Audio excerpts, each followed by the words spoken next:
Ladies and gentlemen, boys and girls of all ages, welcome. And thank you for joining us on this glorious evening as we embark on our journey on the road to glory. What's up, party people of, I don't know what you are anymore, LSG, SFL, LMNOP, ABC, FBI, CIA. Oh, look it. You guys see the word pick on the screen? I produced the goals draft the other night. I forgot to change that, so we should probably get rid of that. That was for the draft. Each round they had to count down, and then it was basically you got to pick. You got to pick your player. Anyway, hey, welcome to ride number 13 on the road to glory. I'm Dave Axis. In case you didn't know, I've got a full house tonight. I've got a full panel. We've got a little different show tonight. A couple of the people that are normally here could not make it due to family emergencies. I will share that in a little bit.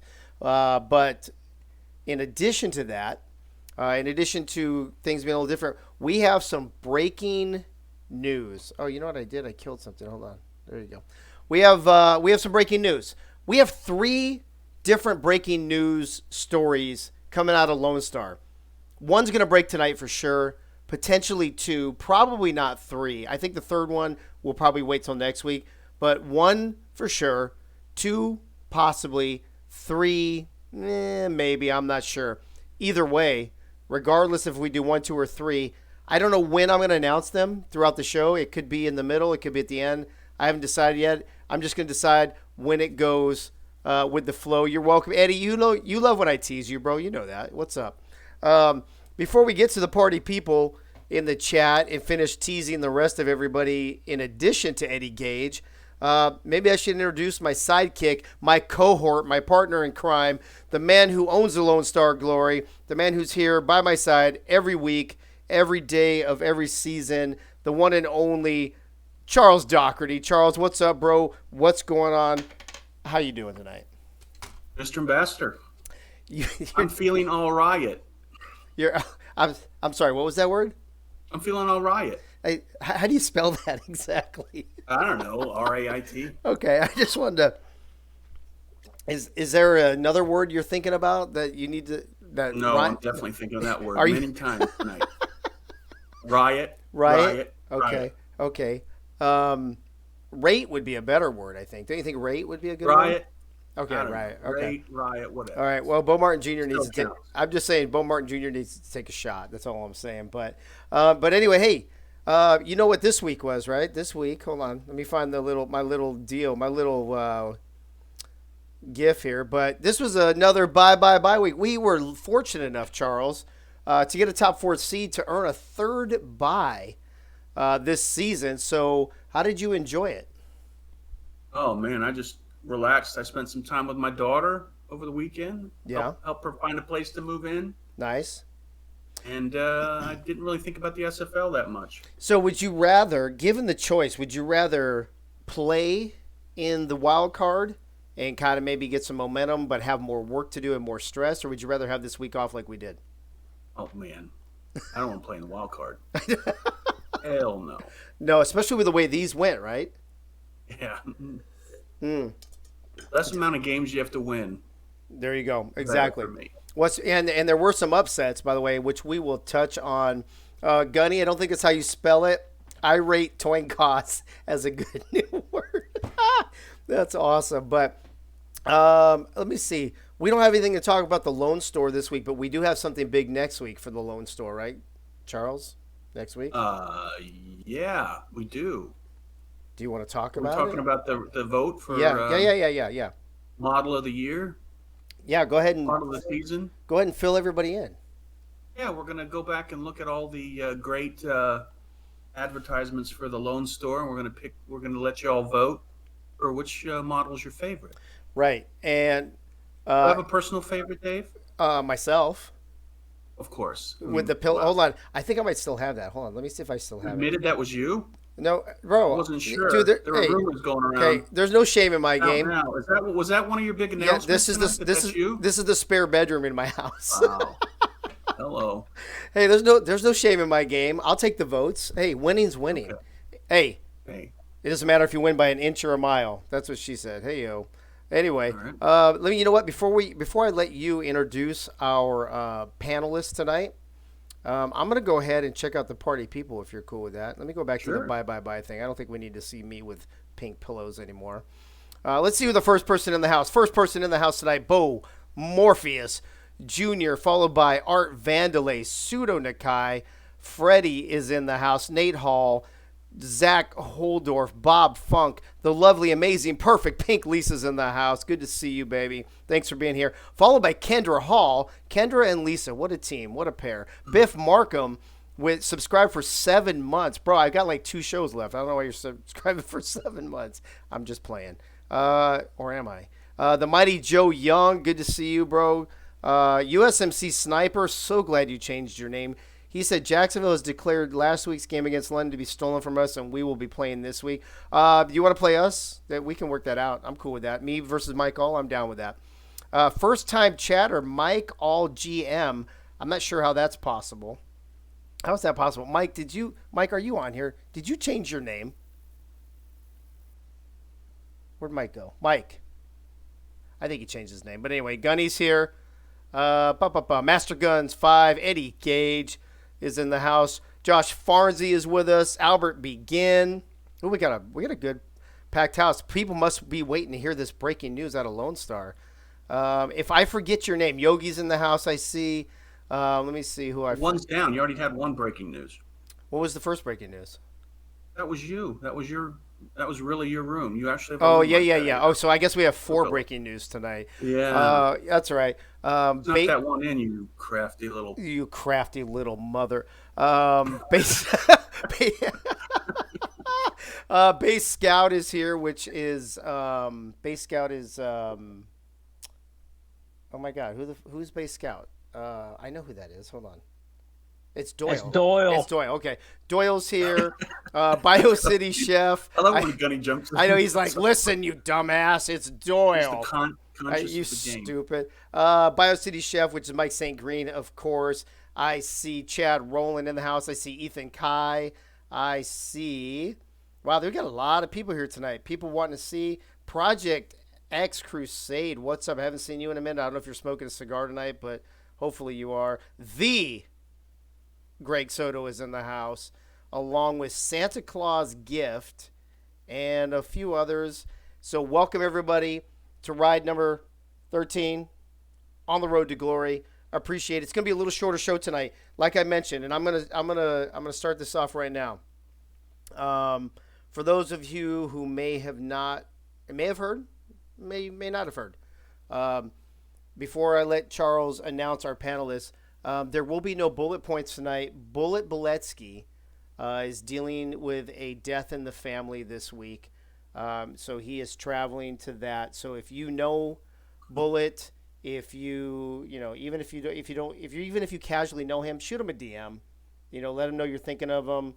Give him some thoughts and prayers. Give him some prayer hands. Just let him know that people here in the SFL are thinking of him. So that would be appreciated for sure. I'm sure on his end. So Ethan Kai, what's up? Shorts is only 9 holes. Yeah, dude, we're gonna play I would say, I don't know if it's gonna be 9 holes. It's definitely not 18. I'm gonna say we're gonna play 13, 14 holes tonight, maybe somewhere in that, give or take. All right, Charles, do we have any panelists tonight? We do. Are you ready? Yeah. Who do you want to introduce first? Let's start in the red. All right, okay? do it. In his day job, he uses his voice to put a chicken in the pot. For LSG and in the SFL, he uses his voice to defend glory. Ooh. He dares you to throw at him. He's all right. He's all One, right. the only Bo Martin Jr. He's all right. Did you just say all right? What's up, Bo? How do you Bo? Is that BAUX or something? How do you spell that exactly? Just out of curiosity. Hey man, listen. It's BOUO. Apparently, you know what, Charles? And Bo, listen. I think next week, what do you guys think? We should have a spelling bee. We should. Or we should Spelling bee. Does that start with the letter C? Yes, it's like Stanley with a C. What I say, we should put it up. The people in the chat, should we do a spelling bee next week, or should we do like a Wheel of Fortune? That would be even more fun, right? If you can't spell, how the fuck are you going to win Wheel of Fortune? That's all I'm saying. You know, Dave, I realized something that my name's not really Charles. I've been spelling it wrong. It's Charez.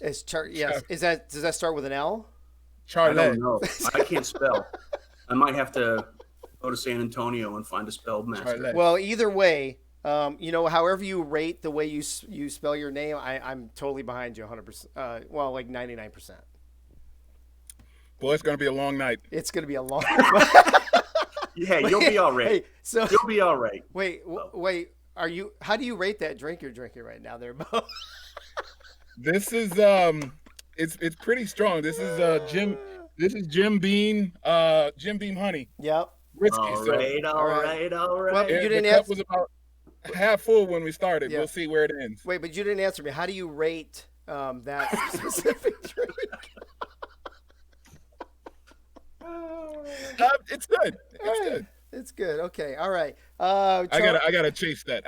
Yeah, you should. Charles, who else we got, bro? This is Wow. you guys. Just FYI, all 34 of you that are watching right now, this is gonna be a shit show tonight. Just so you know. Yeah, I think they figured that out already. Oh man, what are we doing? I didn't get to say it was a glorious Wednesday evening, but it is. It's a glorious Wednesday evening. Yeah, you forgot your And, tagline. What the? Hey, you know what? I would rate your introduction as like a 1 right now. Charles, Thanks, Dave. You're welcome, buddy. Charles, it's on you, buddy. All right, Oh shit. blue corner. There are rumors floating around that he punted once before. Who? I don't believe that. That's He first of all. wishes he was on special I teams. don't believe the hype. He is a co-general manager extraordinaire and progression master. He has a great future with Lone Star. He's all right too. Yogi Bar. He's all what? He's all right. He's Yogi, first time on camera, buddy. How you doing, man? Well, the only way I rated being on here was I lost the coin cost. Oh, you And lost. Dave was desperate. Yes, you know when you lose the toin cost based on how you're rated, I totally get that. Yeah. Bo, you're gonna be so fucking hammered by the end of this show. You guys are killing me, man. Oh shit, Yogi, love the hat by the way. What else you got for us tonight? I got see Greg Soto here. Oh, the Cuban missile. Cuban missile. Yep, awesome. And I got a Nice. nice little water cup here. What do you Very got? nice. Let me see. Up a little more. Oh, there you go. Perfect. There you Wow. go. Look at that. Gotta That's some love branding that. going on right there. Yeah, we do. Love that Lone Store. As a matter of fact, you know what? I don't care if we don't have anything this week for it, but we're gonna do it anyway. I just don't care right now. So, the Lone Store, lonestore.myspreadshop.com. You can get a nice little fluffy pillow while you dream of Dave Axes. You can get a cup while you think of Yogi, or I mean, I think the highest rated product on the site is the hat, but whatever you want, go ahead to go to LoneStarMySpreadShop.com, and you know what, you gotta love me some LSG, some red, white, and blue, baby. That's all I'm saying. All right, so there's no bullet points tonight. And listen, on a serious note, now I know we're all fucking around and laughing and starting a shit show and what have you, but in all seriousness, Bullet, honestly, bro, you know, death in a family is a serious matter. All the love and hope, all the prayers, all the thoughts, everything from not just the Road to Glory, but from the entire SFL. I'm sure as I speak for everybody that's listening now, will be listening later. We are with you. We hope that everything goes well with your family over this next week, and we are extremely sorry for your loss. So for those of you, once again, if you know Bullet, please reach out to him. Let him know you're thinking of him. So that's normally a Friends of LSG from around the SFL segment that we will not have tonight. So in place of that, I don't know if you remember last week, we had our Week 14 highlights. And we had some tech issues with the video. For the first time ever on the show, we had tech issues. So instead, we're going to do two things tonight. Nate's going to get some double duty. Nate's getting tag team tonight. So first, on the first end of it. What's that now? Well, and then That's not raked. Well, listen. That's just not raked. Listen, Nate has two different sets of top plays he's going to do, and at the end of the show, we might ask you to rate them. And Definitely got to rate them. yeah, What are we rating? we're Oh God. hey, okay. Hey, listen. I might not make it through the show. I know, dude. You might not make it through the first half of the show. Hey, real quick, I'm gonna throw a challenge out to everyone. Stay Connected Studios. By the way, welcome to the show. Let me throw some more quick shout outs before we get into all the meat and potatoes here. Let me see if anybody else jumped in that I recognize. I said Josh Farnsey already. I said Master Guns. Nathaniel Diggs, welcome to the show. Good to see you. Remestino, good to see you. Spike Trap Claire, I have no idea who you are, but welcome to the show. VNK is here. It looks like Jack Brown is in the house. Good to see all of you guys. Appreciate you being here. Before, I don't know. Listen, this, like I said, we are going to have breaking news tonight. Yes, Nacho, there will be. Not yet. Nacho, you did not miss it. You missed the throw pillow one. Nacho, you missed. Oh, Nacho, you did. Here, you missed. Like nachos. We have like four things of breaking news, but the first one is a nice, easy one. That yes, I have confirmed that is my spare bedroom in my house. Banana hammock 69. It is. He's hawking votes here. This is wrong. This is where I sleep. This is where I sleep when Pink Lisa gets mad at me. And then you know what we should do too. If you want to in the chat, if you want to rate how you feel this bedroom looks, then we can. It looks pink. Then go ahead and rate it. Hey, Bo. Dave, what's that off to your rate? Off to my right. Who's right? Your rate. Rate. My rate. Any rate. So no, Nacho, you didn't miss the breaking news yet. We've got a few breaking This news. is almost gone already. I know. I just want to say that. Bro, we haven't even started. Rate is a whiskey. We haven't even started. Listen, Nacho, just to bring you up to speed, we have 3 potential breaking news tonight. One will happen for sure. The second probably will happen. The third, we're debating whether it's going to break tonight or we're going to push it off to next week. So, and it could happen at any point in the show. I'm not saying it's all going to happen at the end. I'm not going to say it's going to happen in the middle. It's obviously not going to happen in the beginning, but we will definitely break it at some point tonight. So, but anyway, for those of you, if you missed it too, Nacho, we don't have bullet points tonight. Bullet had a death in the family. We've given our best wishes and prayers to him. So again, if you know him, please reach out to him and give your thoughts and prayers to him. So we know Bullet tonight. However, we're gonna do 2 sets of Nate's videos. Nate, are you with us, bro? I'm here. I think Bo just went X-rated in the chat when he said he can liquor his handle. Just saying, it's little X-rated, so somebody needs to handle his handle over there. Well, You know what I meant. You know what? Hey, I'm not gonna touch that with a 10-foot pole because Lord I knows got a that's 10-foot pole. With a 10-foot. No. Hey, I don't need to know that. I don't need to know that. X-rated. Wow. That's X-rated. Anyway, Nate, last week or 2 weeks ago, or no, it was last week. After our Mexico City game, week 14 top plays. We had a technical issue with the video, so we're gonna play those tonight real quick and run through those. So you ready for that? Yeah, we're gonna run through these 7 plays, and then afterwards, you guys can rate those and see which ones are best. All right, Nate, it's all on you, bro. Hold on. All right, we got this is week 14, last regular season game against Mexico City. This game was at home at Medal of Honor Field. I don't remember does anybody remember the score? It was. We do an over/under on how many are Nate. I think they're all Nate actually. If I'm not. No, Nate Zero. rhymes with rate. Nate rhymes. Oh. I'm sorry. Nate rhymes with what? Rate. Oh, okay. Just want to make sure. Okay, so we have 7 top plays from week 14. So Nate, go ahead, do your thing. Number 7, Ike's 14-yard run with 6:45 left in the second quarter. Just one example of many of how she was running the entire ball game against the Mexico City defenders. Glory going offset eye this time. Bit of a delayed handoff. McBride, good stiff arm there, and she's got first down yardage out to midfield. She's such and it looked like there for a second She's case trucking she the could have been ball off to the She race. is. All right, number 6. Number 6, Hey, Bo Nate. tipped. Hey, go for it.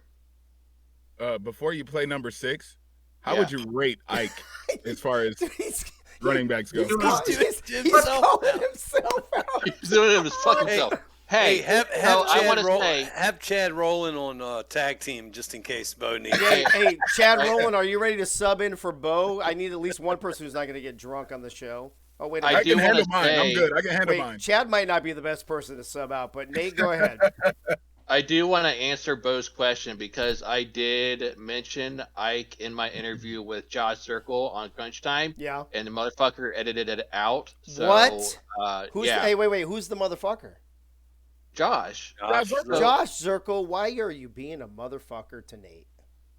He edited the part about Ike out, so I don't know what his deal is against Ike, but I gave her props on being a good running back. and- Maybe he thinks Ike is still a man. I don't know. That's don't right. know. Everybody thought Ike was a man for what, 2.5 seasons?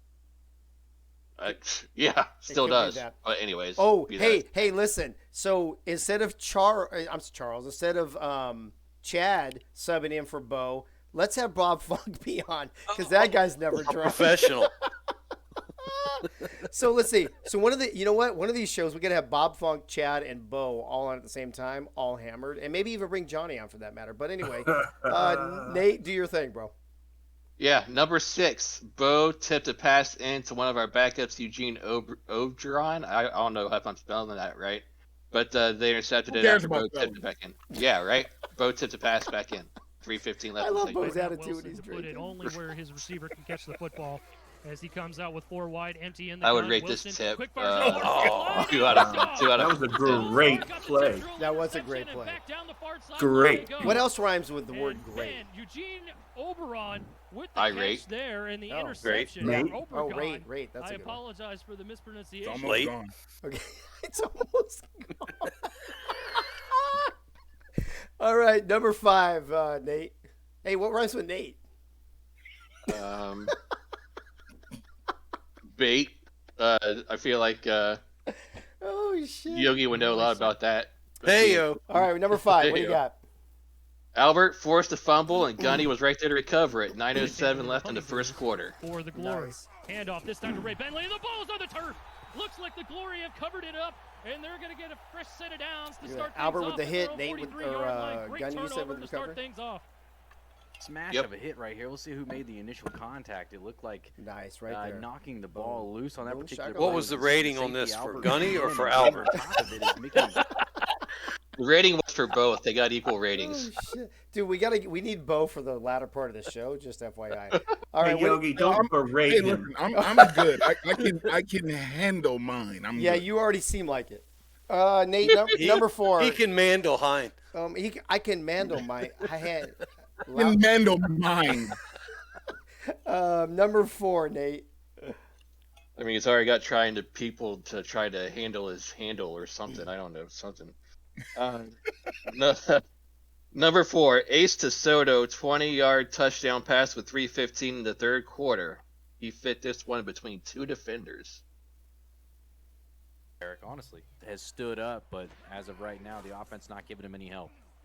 Fennec over the middle. What Wow. a throw for the touchdown. Lone Star puts up more points on the board. The Cuban Missile strikes again. Hey, before you get to number 3, Master Guns in the chat says, "Hey guys, I'm driving here. Are you trying to say you're trying to drive there? We're making you laugh." I'm not sure what the context is there, but if you can, I hope he's not in the same game Bo's in. I That know. could be Yeah, bad. I hope not either. No, I hope not. No either. drinking and driving. Hey, why are you texting and driving, Master Guns? What's wrong with you? I mean, not that I don't do it all the time, but number 3. All right, number 3, Ace to Diva Axis for 24 yards, 24-yard pass with 11 minutes left in the fourth quarter, and this was your one-handed amazing grab. Go City. I agree with that. Fennec takes a sack. Woo! Oh, he's got his man How, pass. how does that Go rate City, with 26 Albert? Oh, yards. jeez. Will extend the drive in a big way. That's the Albert Diva doesn't Dave like when I Axis with catch the things one-handed. It looked like on this particular play, and we'll see it All right, it's gone. on the replay right here. All right, Eric, gone. that Do you need to go get another one? and Oh, geez, Yeah. no. did a quick pass Yeah, he is. to the outside He's got to go Wait, get another one. So we can't rate how fast you drank that? Uh, Oh, that was Mike way too McBride, fast. and Stop picking on him. He's gonna get irate. that is the Oh, lone wait. star. Oh, no. Easy. I did not anticipate drinking that as fast as I did. I'm sure you didn't, but this is what happens when you challenge us. Tina will be berating him later. Oh my God! All right, Nate, number 2. I can handle mine. I'm good. Okay. You won't even know. All right. I'm just if you Number can really 2. handle it, I expect to see another one. But go ahead, Nate. Challenge accepted, maybe? We'll see. Number 2, ace to deuce for a 16-yard completion for what at the 6:05 mark of the first quarter. The reason I chose this one is because ace shook off the defender and still completed the pass. Stays on his feet, throws it over the middle, and he completes the pass. What a play by Ace Fennick. That's as he my finds quarterback, his receiver, man. Deuce Fennick over the middle for a first down. Wow, the shake Master of the Gun- sack by Ace Finnick. I mean, look at the elusiveness on that particular play, and knowing where to go with the ball after that. Just Before we get to number 1, Master Guns in the chat. I got to hold on to the road. You guys are killing me. Sorry, bro. This is almost how every show seems to open recently for some reason. But all right, Nate. Week 14, Mexico City, top play. Nate Hall. And Shocker. Van Lacey, Get out of here. one-handed over-the-shoulder Yeah. interception with 3:50 left in the third Good choice. quarter. Good choice. One good of the choice. best interceptions that was it EK that was calling our game that he said he's ever seen. Right? From the gun, 5 wide, second and long. Wilson gonna throw it, airing it out, and it's picked up. Look at Van with the Evan with the number 1 play. How about that? Right? Yes. Fucking well deserved. Beautiful. Yard line, that was one of the best Beautiful. interceptions I've ever seen. Still no punter. Go make plays just like that, but I mean, You'll get there my one of these goodness. days. One of these. goodness. You know, What a play. low key, Van has developed. Evan is Lacey. developing Wow, one of the I'm best in awe. of the one of the best. Excuse me. Woohoo! One of the best free safeties in the league. Did you say Yes. one of the rates? Agreed. Did you say one of the rates? Agreed. I'm all out, Dave. What do you want from me, dude? Take smaller sips, bro. Challenge denied. Take smaller sips, for God's sake. Anyway, all right, Nate. Thank you for the top plays for Week 14 against Mexico City. We'll bring you back in a little bit and talk about the top plays of Season 18, week by week, for Lone Star. Oh yeah, do a little reminiscing. Can't wait. Absolutely. Thanks, bro. We'll see you in a bit. Yep. Remind me to never make a drink challenge to you guys ever again. On a hot topic word. Yeah. Hey, all right. Hey, Bo, I would say that if you had to rate your drink challenges, Oh, this would be the jeez. best one. All right, folks, those were Nate's great plays of Week 14. Sorry we couldn't do them last week. We did have some technical issues. But as you see, we got them. We're good to go. In a little bit later in the show, Nate will be back and give us his top plays week by week of Season 18 for Lone Star. So, Nate, thanks for being here. Appreciate it. As I mentioned at the beginning of the show, we've got a few segments here that are friends of LSG from around the SFL. We usually start the show off with Bullet and his bullet points. Bullet's had a death in the family, so he's not able to be here. Frank the Franchise Wade has also had another family issue that I'm not at liberty to talk about. Frank is not able to be here with us tonight, unfortunately. So his segment to talk about Sioux Falls. Oh, sorry, wrong one. That's not what I want. That's what I want. To talk about Sioux Falls and tell you about their franchise. He's not able to be here. But next week, regardless of whether we win or lose, he'll either come back next week and talk to us about Sioux Falls if we lose, or he'll come back next week and talk to us about Sioux Falls and Vancouver if we win. So either way, Frank will be back. We won't leave Sioux Falls hanging, and he'll be back next week to do his franchise segment. So again, prayers and thoughts to both Bullet Beletsky and Frank the Franchise Wade tonight as they have family situations going on. So in lieu of that, Yogi, you're going to be up early. And because, and you and I talked about this earlier today, but because you don't really have much to talk about, bro. We had 2 teams in our division that did not make the playoffs. We had a bye, so you only have 1 team. So I didn't even make an extra graphic for you. I'm just going to let you do your thing and talk about Mexico City and then anything else you might want to talk about the division or whatever. It's not a lot to talk about in this game. Mexico was up twice, 14-7 and 21-17, and couldn't hold on to it. But Matt Wilson was erratic again, 4 touchdowns and 5 interceptions. They killed him. they kept Phoenix Jones in check, 11 carries for 33 yards. He did have 7 catches, 58 and a touchdown. Jason Bartley had 5 for 83 and a touchdown, but not a lot to talk about there.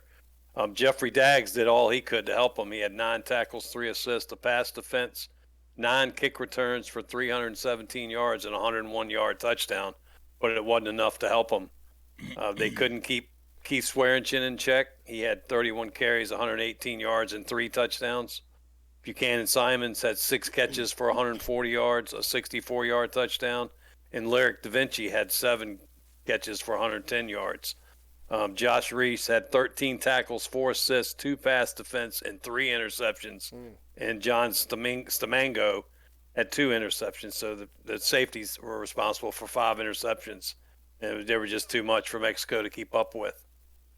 So that's all I had. I got something for Mike if he needs them. What do you got? Other way. No. Yeah, I see. The opposite way. Okay. There Cheese Doodles Extra Crunchy Cheddar. What I didn't know if Mike needed them.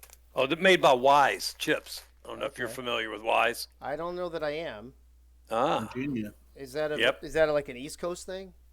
I guess it's East Coast, South, maybe a little more south, but since we're down south, I brought them in. All right, folks. Yogi, thank you for letting us know what's up down south. Again, not a lot to talk about with only 2 teams making the playoffs and only one of them playing, but appreciate the info, bro. Not a problem. All right, folks. We're going to move on to Gunny, and then after Gunny, I think I'm going to do one of my breaking news. I'm going to do one of the 3 right after Gunny. So if you're still listening and some people logged off, DM your friends and let them know there's some breaking news coming after Gunny's segment. So let me go to Gunny real quick. Gunny, how you doing tonight, buddy? I'm good. I rate the show excellent, glorious, outstanding. That is outstanding. I think Bo's gonna start looking the inside of the glass on that. But before we say Do we need to pause the show so we can get a refill? Yes. Before we say another word, though, let me say this. Can you? Yeah, you. It's time for mail call. There you go. We are doing mail call faux show. And listen, Gunny, I know you had to do something different last week because we've already gone through all the players here, all the people on Lone Star. So I don't have no idea what you have for tonight. But it's all on you now. You're good to go. All right. We're going to do a roll call of everyone that has worn the LSG red, white, blue colors. Nice. In season 15, the first year at Lone Star, we had 20 teammates, which 10 of those players are still on the roster today. The opening roster for the Lone Star Glory in our inaugural season was Wally the kicker, Ace was our quarterback, Ike was our running back, Access wide receiver, Liam Hammer wide receiver, Adam Williams tight end, Bobo Caudill offensive lineman, Rylan Caudill offensive lineman, Cameron Collier fullback, Yogi Barr defensive line, Hugo Rodosa defensive line, Al Lewis defensive line, Jukin Rukin defensive line, Coach Craven linebacker, Freddie Trammell linebacker, Doug Day linebacker, free safety Thomas Smith, cornerback Gunny McGuire, another cornerback was Lee Potto, and strong safety was Lincoln Kingseed. The kicker, some other special players that have donned the red, white, and blue this year and past years is Mateo, fullback number 48, Ziggy Hronik, number 87 and number 17, has played tight end and wide receiver. Greg Soto, number 18, wide receiver. Deuce Fiddick, wide receiver, number 81. Tina Begin, defensive line, number 92. J. Mark, offensive linebacker, number 57. Bogey Barr, linebacker, number 45. Albert Begin, strong safety, number 22. Cornerback, number 44, Bo Martin. Another safety, Nate Hall, number 37. Kicker, James Troll, number 11. And Sudo Nakai has played fullback. And also we have L.A. Sites, number 8, as our punter. Also honorable mention to a couple other of our favorite generic players. Our punter, William Zuderfeld. And our favorite kicker, Hugh Purvis. And Dave, that is all of the Lone Star Glory. If I've missed any names, Charles, you can correct me. But for Dave, that is all. Good luck to all the teams in the Final 8. Good luck this weekend. That is all. All right. Thank you, Gunny. Appreciate you being here, bro. Appreciate all the info you bring to the show. Can't wait to see what you have for us next week as we see Bo Martin Jr. literally licking the inside of his cup. There's 3 potential breaking news segments for Lone Star this evening. And actually, let me see if I can find one of them here. Hold on. Give me a second. The first one is coming up right now, actually. Oh, not that. There we go. So there's 3. And they get better as they go, I think. I tried to put them in order of how important they were. You might see it differently than me. I don't know. We'll see. Here is the very first piece of potentially 3 breaking news stories out of Lone Star, out of Denton, Texas, tonight. This has to do with a Twitter account that everybody's been talking about lately. There is a Twitter account out there called SFL in the Know. I've been asked by several people if I or someone at Lone Star or somebody that I know is either the owner of that account or as a group, somebody that is in that group that's part of that account. And I am here to let you know that, in fact, it is not me. It's not me. And it's not anybody I know, and I don't know who the fuck it is. So fucking stop asking me. That's it. All right, let's move on. Dude, seriously, it's fucking ridiculous how many people have asked me that fucking question. So yeah, breaking news, it's not me. And it's not Charles. And it's not anybody at Lone Star. So get a life and leave me alone. Has anybody said that it was me? I'm just saying it's not you. How is that breaking news? Because so many people were asking me if it was me, so I figured I'd break the news and let everybody know it's not fucking me. How about that? Plausible deniability. Right. Hey, so Charles, here's the other part. The other part is, hey, it has to come. Yeah, Eddie Gage, it gets better though, bro. Just keep. You're out. You're not leaving, Eddie Gage. Get out of here. I got a really good one here in a little bit. I got a better one, but I need to put that rumor to rest because a lot of people were talking about it and thinking it was me. And Charles, the reason why I reminded everybody it's not you is that it's obviously coming from an owner. It's coming from an owner's channel. There's information that is leaked that has only come from an owner's channel. So I know it's not you. I know it's not me. I know it's nobody from Lone Star. So there you go. SFL in the News can confirm that Eddie Gage has left. Hey, who just, why am I echoing all of a sudden? Who's got Twitch on or who screwed up their OBS Ninja? I think Gunny's got to mute. Oh, Gunny, you got to mute yourself, bro. All right, moving on. Nate, let's bring you back, bro. Let's knock out these top plays of season 18 for Lone Star before I get to the next breaking news that literally is some really good breaking news. But I listen, I had to break that one first because I've had so many people text me and ask me. I just thought it was dumb, so I figured I'd treat it like it was dumb. Nate, you still here with us, bro? Yep. I'm here for you. Hey, are you relieved that SFL in the Know? I don't even know is that the right name? I don't even know if it's the right name. But yeah, it's SFL in the Know. Okay. And all right, it's not me.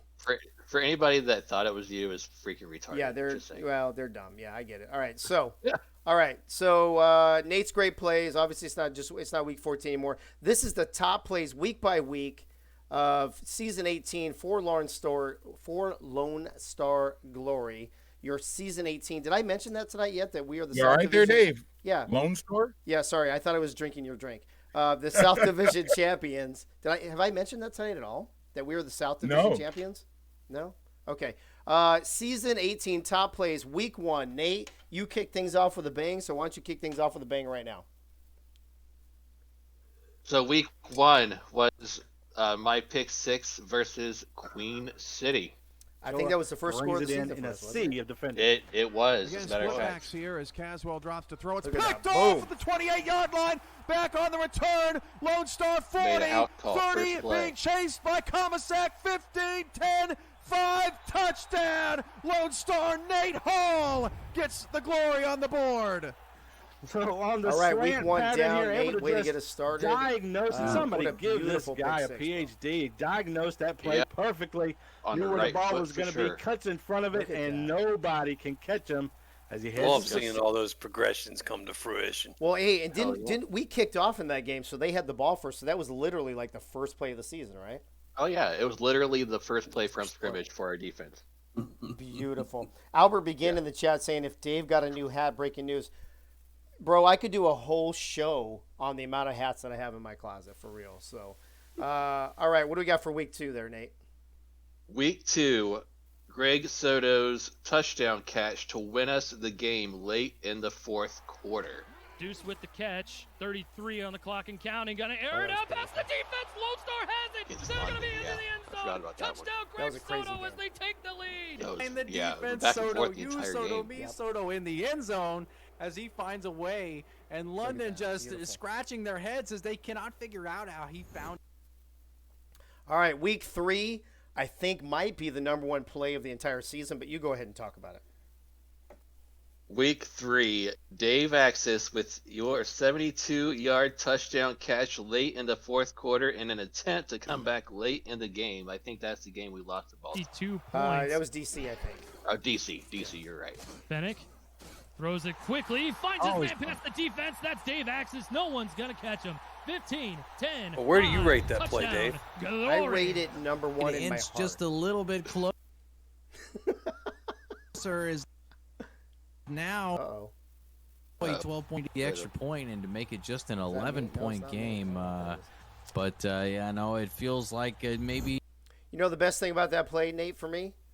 Was that I was running. Albert began. I was running with 2 hands on the ball. So we had, yeah, exactly, Yogi. We had a bye for week 4. So what happened in week 5? Week 5 was Gunny Mickey McGuire's interception on the very last play of the game to seal our victory. Go with the corner. Intercepted. Beautiful. Intercepted on the play. This is Mickey McGuire, and he'll run as time expires. Wow. That's the ball game. You know, Gunny had 2 of those, bro. Gunny had the game-saving interception against London too, right? Or one of them. One of the 2 at the end. Okay. Yeah. All right. What do we got for week 6? Week number 6, Ace to Ike, 13-yard reception to set up our go-ahead touchdown with less than 2 minutes left in regulation. I think this might have been Baltimore. All night long with an opportunity to try to take the lead late in the fourth quarter. Ace finds McBride wide open, end zone, touchdown Lone Star as they do take the lead. Yeah, but I think that play helped put it into overtime, right? And then we lost in overtime. Yeah. Right. All right. Week 7. Week number 7, 40-yard run by Ike McBride on the first drive of the third quarter. NFL, part of our bonus coverage today here on Next Level Sports. Ike McBride takes the handoff. She's got a lot of space. 45-40. Got a block downfield. 30. Boom. Past the 25. Breaks a tackle. Ike McBride down to the 16-yard line. Bravado on the outside. The fullback with a key block. Oh, and oh my gosh, the missile, a second time in these top plays. What do you got here, Nate? Week number 8, Greg Soto with the longest yardage play of the season for Lone Star with a 103-yard kickoff return for a touchdown. Yeah, with 1 second left in the third quarter. So Lone Star starting to claw back into this one, Matt. The yardage total still quite a disparity, but you know, Lone Star climbing. Oh, look at this! Here we go. Oh, That's how you get back into it. Greg Soto breaking past midfield. Bye-bye. Nobody's out in front of him. Rob M's in pursuit, but falling behind, and it is a touchdown for the Glory. Beautiful. Goes into the end zone. And before we go on to the Right next at play, I got to say, if there was an number honorable one. mention from this game, that was the same game Bo Martin Jr. had a 50-yard plus pick 6, and that was the week where he had the if there was a 1A and 1B scenario, Gotcha. that would have been the scenario. You know, my favorite play about that, or my favorite part about that play, Nate, is how the broadcasters at that time were just talking about how we were trying to get it back into the game, and then on seconds later, we took the lead. It was beautiful. Right. All right, week 9. Week number 9, James Troll makes the list with a field goal with 2 seconds left to win us the game. 7, Troll trying to potentially walk it off. Hold from Parrott. Troll sends it up. 2-1. This field goal is good from 36 yards, and Lone Star is out in front. Unbelievable drive. Nuggies. Wait a minute. Week 10. I haven't seen that name before. Who's that guy? Oh, no. This is the Vancouver game. 49-yard pick 6 to start the scoring for us in that game. As he will drop back the pass, Pepper will swing it out to Redford. And Redford, this time's not the catch it as Nate Hall. And that could be a pick 6 for Lone Star. And they are now one field goal attempt. I don't know if you guys had a chance to watch Crunch Time tonight, but I called their butts out. We did not. Wait a minute. Is this? Wait, hold on. Did I back the video up on accident, or what happened here? You had to have. Well, unless you guys chose me for week 11. That's the week that I was sick, and you guys picked the play. Oh, that was on Ace, so you can thank Ace for that shit. So what was week 11? Do you remember? I don't. Yeah, that was on you. You tell me what week 11 was.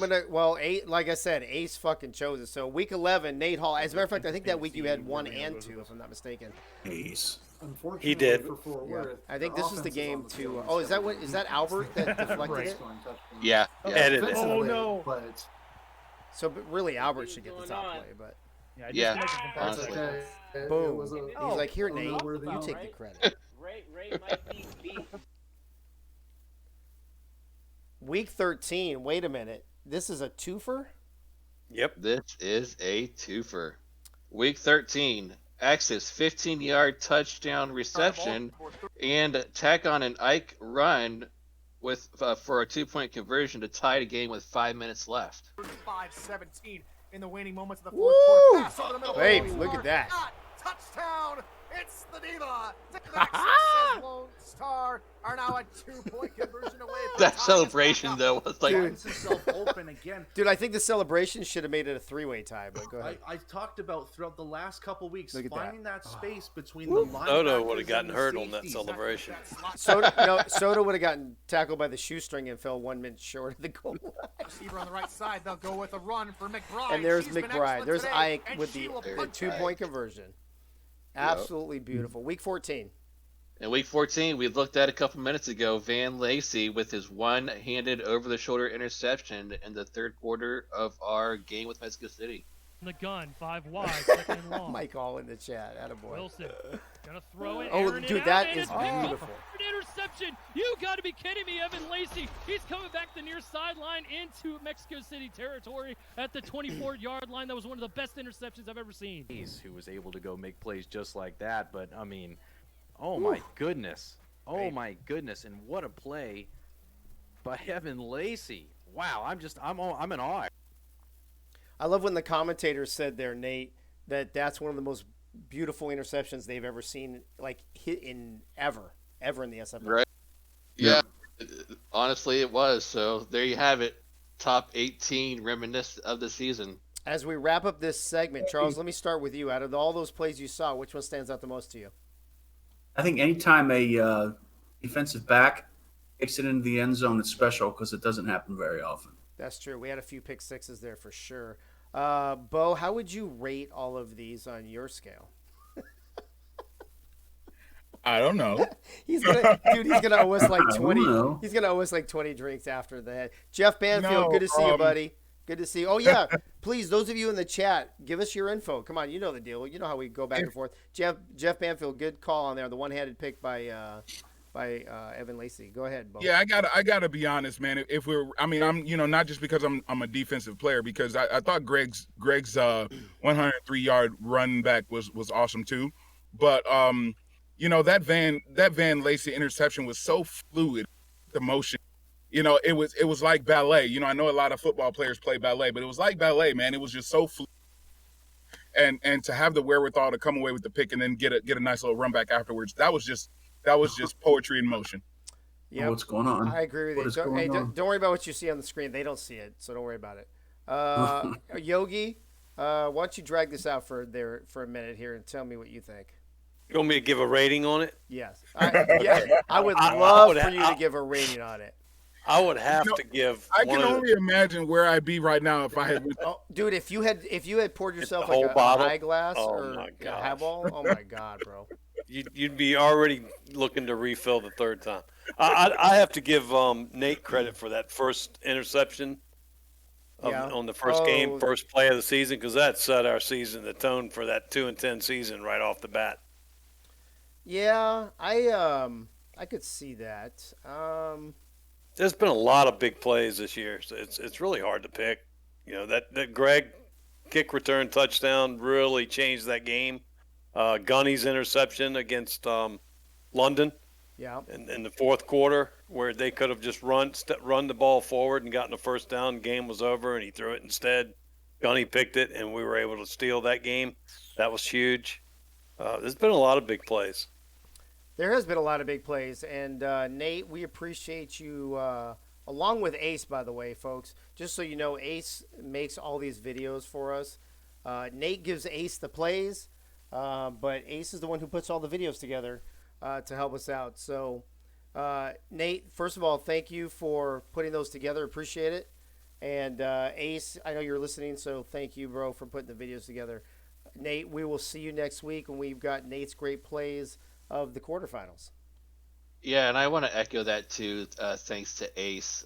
Ace and I have been comboing this all season long, and Ace does a considerable amount of work to put those videos together for each week for the highlights. So a huge shout out to Ace putting those together each week and making me sound a lot smarter than I am actually when I run through these plays. So thanks, Ace, and definitely one of the best, ever since I took this over, at the beginning of the season, doing this segment, it's one of the things I look forward to each week as part of the show. So appreciate you giving the opportunity and looking forward to next week. Awesome, Nate. Thank you. We appreciate you rating each of these plays each week. So we'll see you. We'll see you next week, buddy. Sounds good. All right, folks. This is the time where we usually bring in Frank the Franchise Wade to talk about whatever franchise we're playing. This week we happen to be playing. That's not it. Sioux Falls. We're playing Sioux Falls. I think I have a graphic here somewhere. Hold on a second. Check your ratings there to make sure you get the right one. Where is that graphic rated on my? I would say it's. You guys are horrible people. You're welcome. So you're having a good night, Bo. Yeah.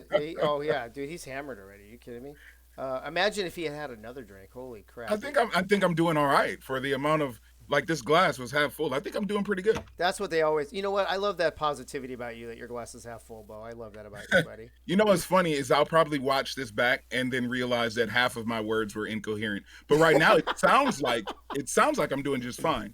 But I really nailing it, bro. You're nailing it. No, you're totally nailing. If I had to rate your performance so far. All right, folks. This is the time where usually Frank the Franchise Wade breaks down Sioux Falls for us. Let me see if I got Biff Markham in the house yet. Did Biff call in? Oh, I gotta get Biff on here. Hold on. Hey, Charles. Hey, Charles. Here's your check for wearing underwear tonight. Wait, what? What? Wait, here's your check, your $50 check for wearing underwear tonight. So I'm sitting under you. Wait, yeah. So normally Soto has to deal with that shit, right? But not tonight. Apparently that's on Yogi. So you know what? I just realized something. This is really bad. I may have to break some of my news right now. Actually, let me check the chat real quick. Let's see who jumped in here that I haven't given any shout outs to. Biff Markham's in the house. Biff, are you not in the Access Live / Road to Glory server? Because I was trying to tag you to get you in here so you can come on the show, but I don't see you. I think I said Ethan already. Oh, Goals Official. Tom Krieg is here. Good to see you. Jeff Banfield, I mentioned earlier. Maddie's son is here. Let me see any new people. I think that's it for the new people that have bounced in. If Biff Markham is not in our server, I'm going to take that as a personal insult. But before we bring Biff in, let's break this down a little bit as I work on getting Biff in here. Charles, let's start with you. Sioux Falls, a team that went to back-to-back championship games, Then the last 2 seasons, what are you laughing at, bro? I'm trying to be fucking serious here. Like, okay, dude, come on, man. I'm trying to do my audition for ESPN, and you're fucking it all up. If this is a team that went to back-to-back championship games, then the last 2 seasons, I don't even think they made the playoffs. They've been terrible. Now all of a sudden they have this resurgence. What do you think the reason is for that? Number one, and number two, are you surprised by it? And I'm going to leave it at that because I know that my convoluted, complicated questions are a little too much for you to handle while you're drinking. When you start going up to number 4, number 5. Listen, and then number 17. How do you feel about the ratings? Yeah, the ratings. I don't know why they had a downswing, but all I know is they're one of the most balanced teams in the SFL. They can pass, they can run, and they don't have a weakness on D. So impressive game plan against Florida. The thing that was impressive stood out to me really strong, Charles. Their D is strong. They had a very strong first quarter. They started strong, and then they finished strong in the fourth.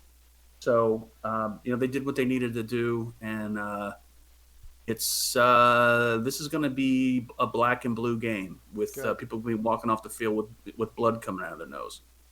Hey, first of all, in the chat real quick, Zach Holdorf, I appreciate the compliment. Bo, when you see the Sioux Falls team, they just beat Florida, Florida's not the Florida they were before. I wouldn't say they're rebuilding, but they're kind of retooling, right, a little bit. But they're still a solid team. They're a playoff team, obviously. But as you see Sioux Falls resurgence this season and taking out a team like Florida in playoffs, what stands out to you about the Sioux Falls team? Their D. Their D is so hard, man. I just sometimes I'm in awe of their D. It just seems like, man, it's just fierce, man. A lot of people underestimate their D, and I think that's why they sneak up on so many people, is because people just look at them and they underestimate them, and then all of a sudden, boom, their D is on you, and you don't even have a chance to get ready for it. You know what I mean? So it's like, they snuck up on people because nobody in the last 2 seasons, the D was kind of soft. So now, but all of a sudden they come out this season, and their D is just hard as a rock. And so it's like, it's one of those things where I think that they kind of just snuck up on people, and, now all of a sudden, now that, here they are at the end of the season, and their D isn't sneaking up on anybody now. So, now you just got to be ready to take it. You got to figure out how are you going to take the D. Yeah, and I get that.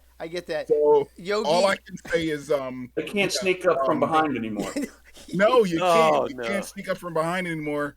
And now you just got to figure out how you're going to handle the D. And they just reach out and take it too. So Yogi, they will. They're not asking anymore. Yogi, going to take it. How would you rate the Hard Rock D of Sioux Falls? It's many faceted. When you any week you look at the stats, you always have AJ Levy, of course, highlighting that team. But if you look at the stats week to week to week, the tackles are spread out, the sacks are all spread out. They had 5 sacks against Florida. Yeah. They had 3 interceptions. But a little bit to add on to what Charles was saying about, he didn't know why they dipped off. They lost Colin Hart, and they replaced him with G.P. Wells. So it took a while to build G.P. Wells up.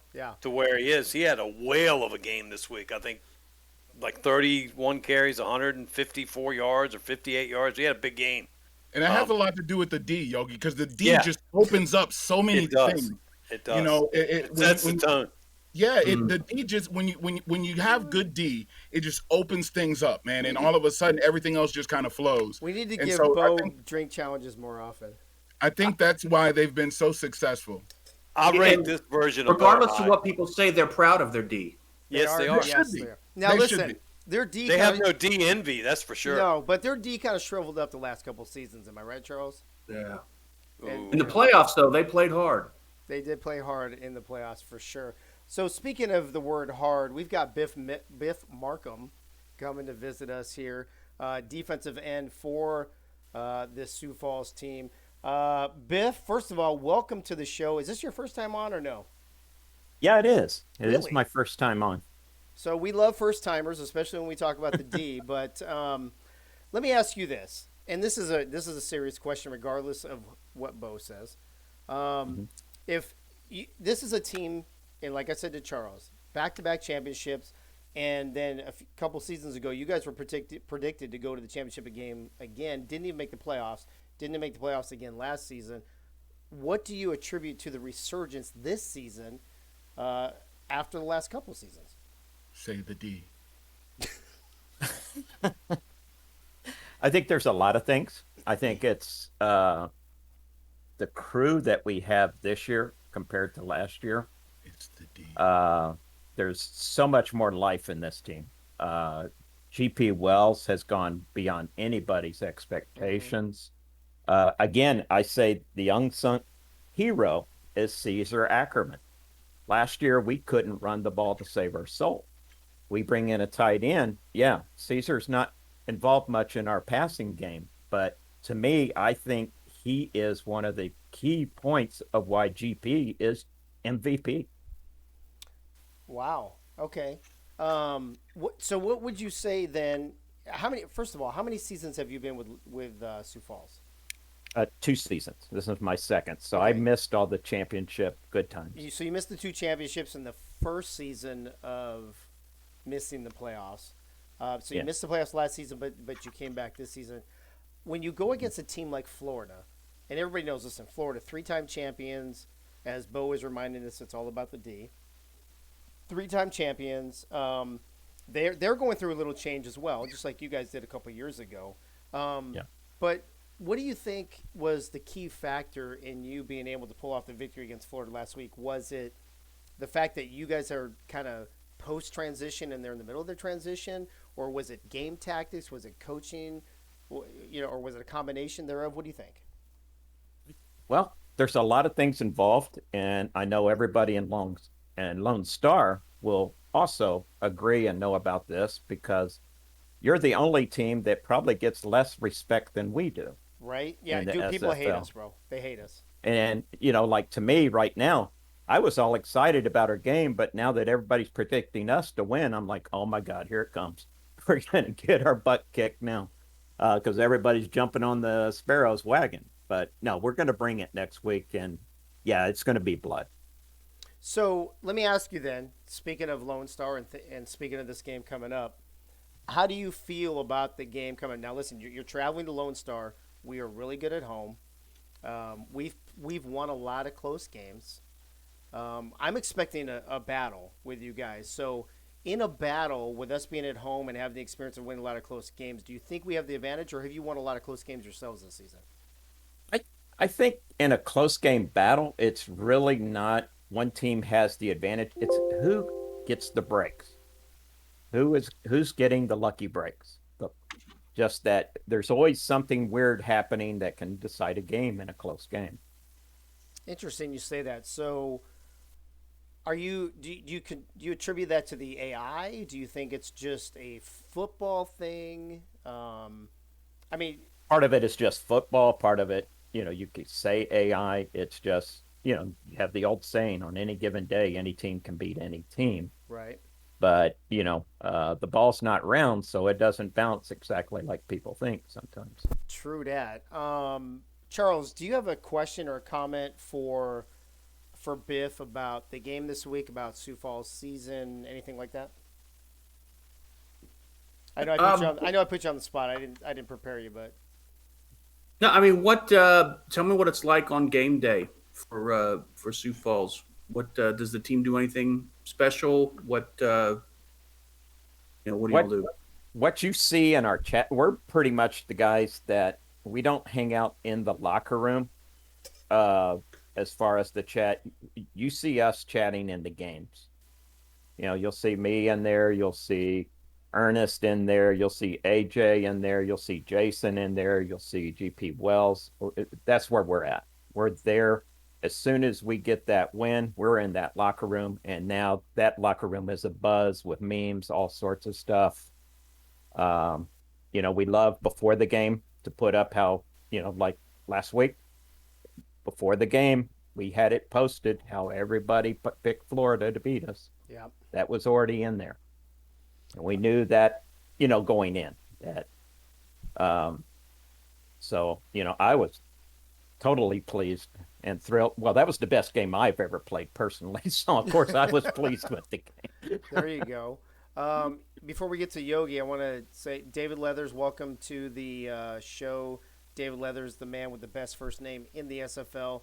Nacho, I think I threw you a shout out already. And let me see, new people. I think that's about it. Yogi, you're a defensive end. Biff is a defensive end. You guys have some kind of like defensive end club that you guys all hang out at after games or something, or what's up? We're not allowed to talk about that. We're not allowed to talk about it. Well, let's see. Strictest of confidence. Let's but talk about Bo wanted me to ask Biff, was he not proud of his D? Oh, I am very proud of our D. Okay, Bo wanted to know. Very proud. Yeah. You hear me. I'll give my turn, Yogi. So, Yogi, do you have any questions for or comments for Biff? About no, we'll talk about it in the defensive in the thing. Yeah, all right. Yeah. Good to see in the end. Yeah. Good to see the sneaky Tina Begin sneaking into the chat, as well as Aaron Kozak. Welcome to the show, Bo. I'm gonna throw it to you for the final thoughts here before I ask Biff the last question. Do you have any comments or questions for Biff and the Sioux Falls team that we're about to play this week? Are you proud of your D? No, I'm just kidding. I'm kidding. All right. So you're funny, Yogi. But no. So a serious question. I have a lot of respect for Sioux Falls because I look at their cornerbacks, and of course I'm a cornerback, so my attention is automatically attracted there. However, you guys, and we're laughing and joking about D, but being completely honest, you guys got one of the better defenses in the SFL. So, but if you had to say, Biff, and I know you're a defensive end, but if you're thinking objectively, if you had to say what the calling card of Sioux Falls is, what do you guys hang your hat on that you all do best? Would you say it's the D, or would you say it's something else? What is Sioux Falls' calling card, and what LSG really needs to be where? I mean, it's too late now, so you can tell us, like, what does LSG really need to be weary of? I think it's our secondary. Our secondary, I will put up against any secondary in the league. We for a lot of the season, I was a weak link on this team. But our secondary is there week in, week out. We had just almost 50 interceptions this season. Yep. We get the ball. We attack the ball and we get the ball. Okay. Greg Soto in the chat, Biff, letting you know that apparently we are looking forward to testing that secondary of yours.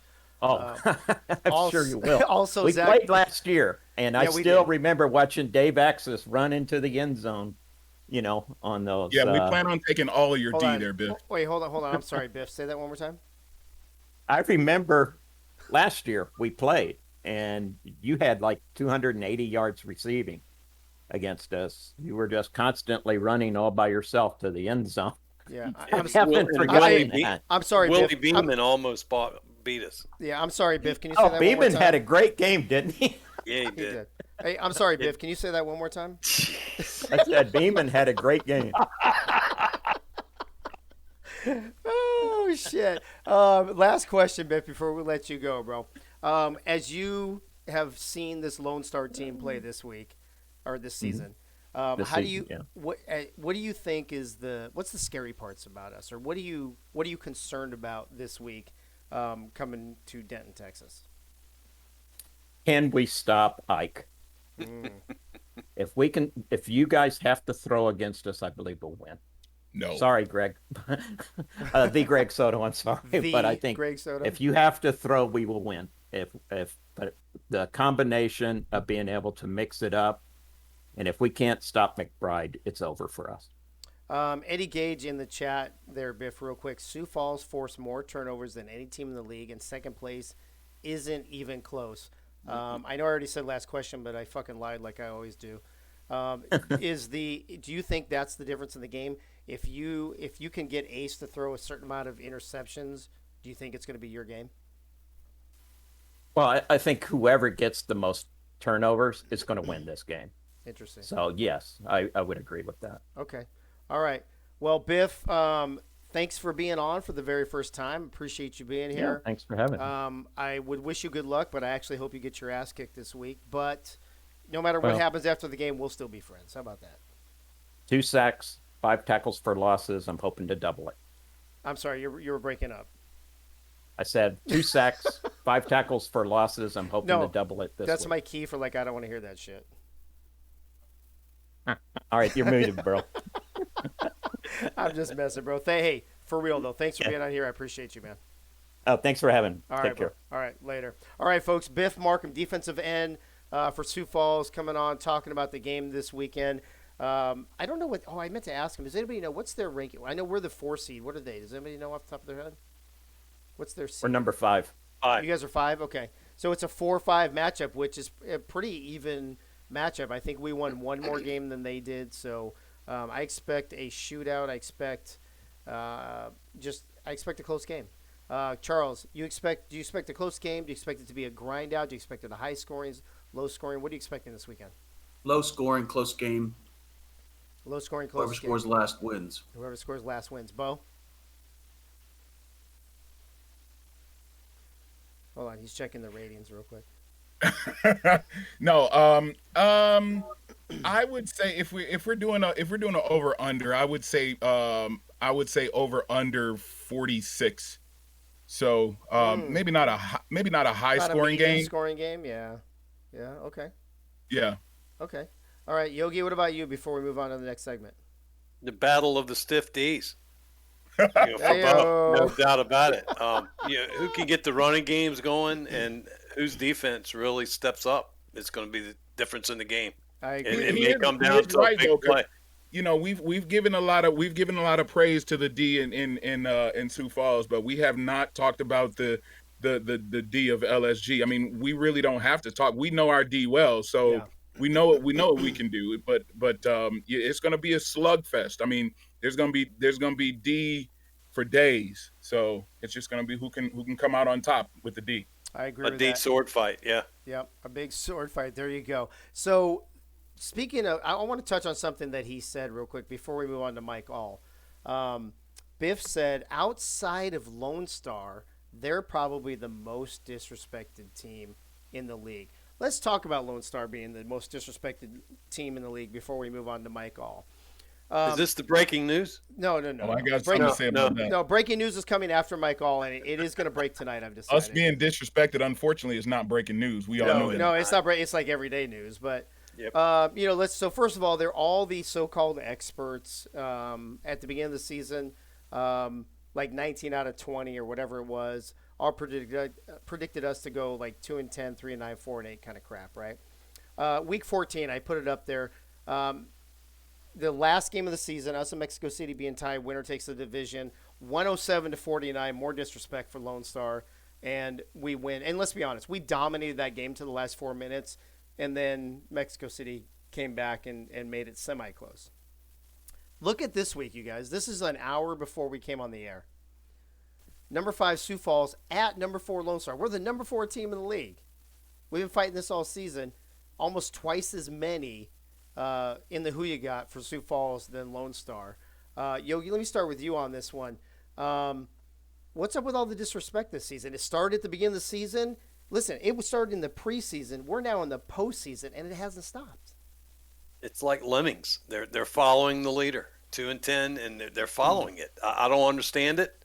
We've proven it wrong again and again and again this season. Yep. But, we'll stick with our D. We'll put our D up against anybody else's D. There's been several other weeks, Bo, that I was going to put up there, but I didn't want to go all the way back. Like, they had us as underdogs against LA and a couple other teams, and I'm just like, I don't get it. Even against San Diego, which San Diego in the first few weeks of the season played really well, but by the time they played us, they were in like a 3 or 4, maybe even 5-game losing streak, and we barely beat them by like 4 votes. What's up with that?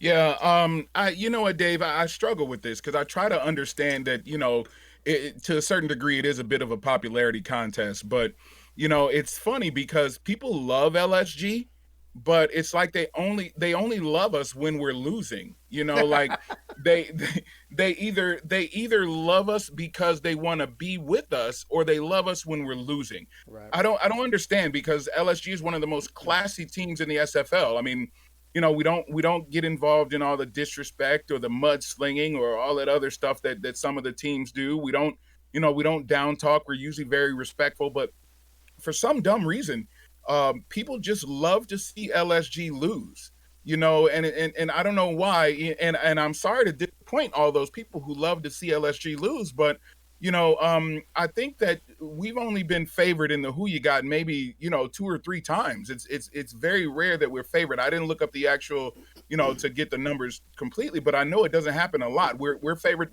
You know, the other team is favored versus us majority of the time. And to have us, number one, we're the higher seed. We're the 4 seed. Number 2, we're playing at home. You know, number 3, if you look at we won our division. We won our division. Yeah. And you know, after a while, it's like, why the disrespect? You know, I mean, listen, I'm not taking away anything from Sioux Falls. I get it. They're a very respectable team, and they've earned be where they are. I agree. But you know, if Sioux Falls has earned their place, then why hasn't LSG earned our place? Right. The disrespect is real. I think there's a lot of chatter that goes on behind the scenes, Dave, that's got people feeling a certain way. And I understand that it's a popularity contest, and for whatever reason, maybe they feel as if we don't need their support because we're already being successful on our own. Maybe that's what it is. I don't know what it is, but what I do know, and what I do know, Dave, is it creates for amazing bulletin board material. So, you know, I don't want to say keep on hating, because, you know, that sounds kind of cliche to say that. But, you know, rest assured that all of you people who are voting with your hearts instead of with your brain, just understand that LSG is an amazing team. We already have been, and we don't need your votes to prove it. So, Charles, let me wrap this segment up with you before I tell Zach Holdorf in the chat now, bro. It's going to be after Mike All. You know, listen, we know people love us. We know we have a line. We've talked about this a lot of, you know, around the building, down the block, of people who want to get in here. But there's also several hundred people in this league. So you either love us or you love to hate us, I guess, apparently is what it comes down to. And to be honest with you, I don't understand the hate. I don't know if it's jealousy. And I'm not talking that from an arrogant standpoint. I'm just like, maybe they're jealous of our locker room. Maybe they're jealous of how close we are. Maybe they're jealous that, you know, we just give a certain vibe. I don't know. Or maybe it's just legitimate hate. I don't know. I don't know what it is, bro. But do you think you can sum it up at all? Because to be honest with you, I'm like Bo right now. I'm kind of confused. I'm like, we've done a lot of great things for the league. We've done a lot of great things for our team. We've supported our players more than anything. We get along well for the most part with the rivals in our division. You know, Nacho, we love, you know, like you know, Nacho just last show. You know, we were talking about Nacho's show and he was giving us respect and whatever. I don't get it, bro. I don't get it. Do you get it? No, honestly, I don't care. I mean, the name of the game is you go out and win. Yeah. You know, winning cures all ills. I agree with that. I completely agree with that. So anyway, folks, if you were the 98 people who voted for Sioux Falls, and if we are fortunate enough to win this game this week, we will be talking to you next week. And yes, Nacho, you know what? It's funny is, Nacho, when I did my little cursor hovering over the Who You Got, you were the first name that popped up on LSG, bro. So Nacho, appreciate the divisional love, and anybody else who picked us. And let's see, at the end of the day, I think Bo is right. I think sometimes it's more of a popularity contest, or who does my friend, you know, play for, or whatever, than legitimately, Yogi, right? Who is actually going to win the game versus a popularity contest? You agree or disagree? I agree. Yeah, I think it's a lot of that involved here. Yeah, I've tried to decide myself. Were people trying to send us messages subliminally? I don't know. Maybe. It's just how we rate is what it all comes down to. How we what? I'm sorry. Rate. Oh, okay. Rate. I'm sorry, I didn't hear that. Okay. All right, folks. Listen, we're down to our last segment of the night. This show is going to be a little shorter than normal, as you can tell already. as Charles rolls his eyes at me. Before we get after Mike All's segment, though, after we go to all that in bag of chips, I will have some breaking news, and this is legitimate breaking news. Not that the last breaking news wasn't. For those of you who didn't think that me or anybody that we know or anybody else, was that Twitter account, then it was bullshit, right? It was bogus anyway. But if you legitimately thought it was me or somebody that I knew or somebody on the LSG, then I guess technically it was breaking news. So there you go. Let's go to my boy Mike. All dat and a bag of chips. And as you know, if you've been here for the last 13 weeks, you know that Mike doesn't tell us what he's going to talk about. He can do his thing. Mike does Mike. But the only prerequisite is that he is eating some sort of bag of chips. And what do we have tonight, Mike? Hey, Dave. Dutch Crunch. So, Parmesan garlic. Kettle corn. Yeah, I keep trying to turn it right. Oh, fuck. I love kettle No, not kettle corn, kettle chips. Back it up a little bit. Back it. No, I'm going to back that thing up for you, chips. Dave. Back it up. Back that ass up, Mike. Yeah. Kettle chips. So, okay, so that's an interesting combination. Well, the Parmesan and garlic actually has a pretty good taste to it. And it's made by Old Dutch, which is a brand we talked about earlier. Yeah. That you were like, I had never heard of before. You can see their logo is the nice little windmill there. I see that. Yogi, what were you eating earlier again? He had some Wise cheese curls or cheese doodles, there yeah. You go. Okay. All right. Which, if I remember correctly, the logo for Wise back in the day was the owl, wasn't it, Yogi? Yep, he's right there. Mm-hmm. Nice. There you go. Oh, I know my chips. Yep. There you go. You do know your chips. So you know your chips, but do you know what you're going to talk about tonight? I do. All right. What do we got? And I'm gonna preface this by saying, I'm sure they have good reasons, Dave. Oh fuck! But, here we go. But that being said, I'm gonna rate this. No, sorry, well, I just had to put that out there. Are you really sorry? Are you really sorry? No, I'm really not. Really but he's dry, so it's too late. He's been dry. Since I wanted like to talk about. Yeah.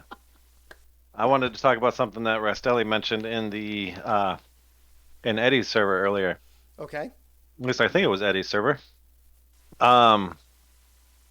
In the expansion alerts channel in the SFL, when Rastelli posted everything about this expansion going on, bullet point number 3.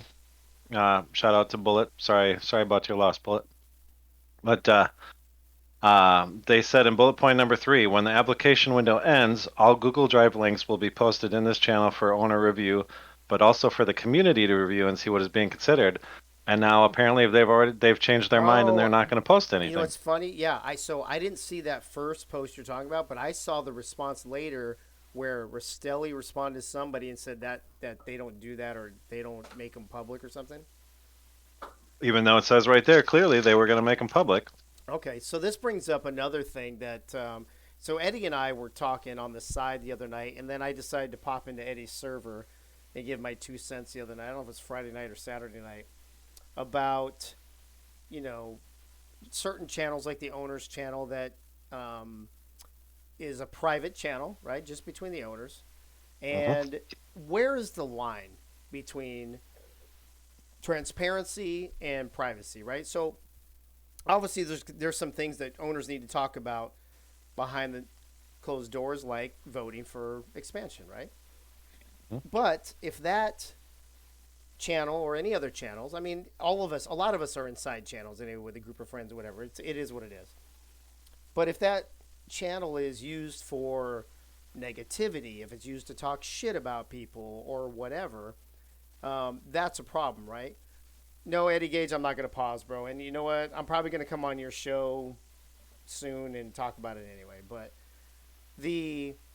but to your point, right, is why should those expansion PowerPoints or whatever they presented, why should they be private? Why shouldn't the public be allowed to see them? And Charles, you've already been through this process. I think now, actually, maybe you weren't. You know what? Maybe you can educate me here. I don't remember. Did you have to do the expansion stuff first and then you got the team, or no? You didn't have to do it. No, thank God. Okay, but you've been through a couple. Eddie Gage, what's the Discord link, bro? Is that your Discord?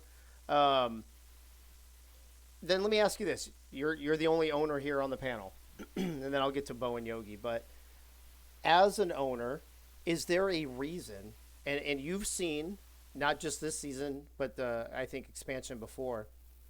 You've seen the presentations, the packages, the PowerPoints, however you want to classify it. Is there anything in there that the public shouldn't see? Is there a reason why we shouldn't be able to see it? Because here's what I'd like to know. As a player in the league, as a paying customer in the league, I would like to know what constitutes choosing one team over another, right? And if that's kept secret, is that a negative thing? So it's a two-part question. Number one, do you think there's a reason why it should be hidden? Number two, do you think it's a negative thing if it's not? I don't think it should be public. I mean, we had 10 applications come through, and there was a varying degree of professionalism.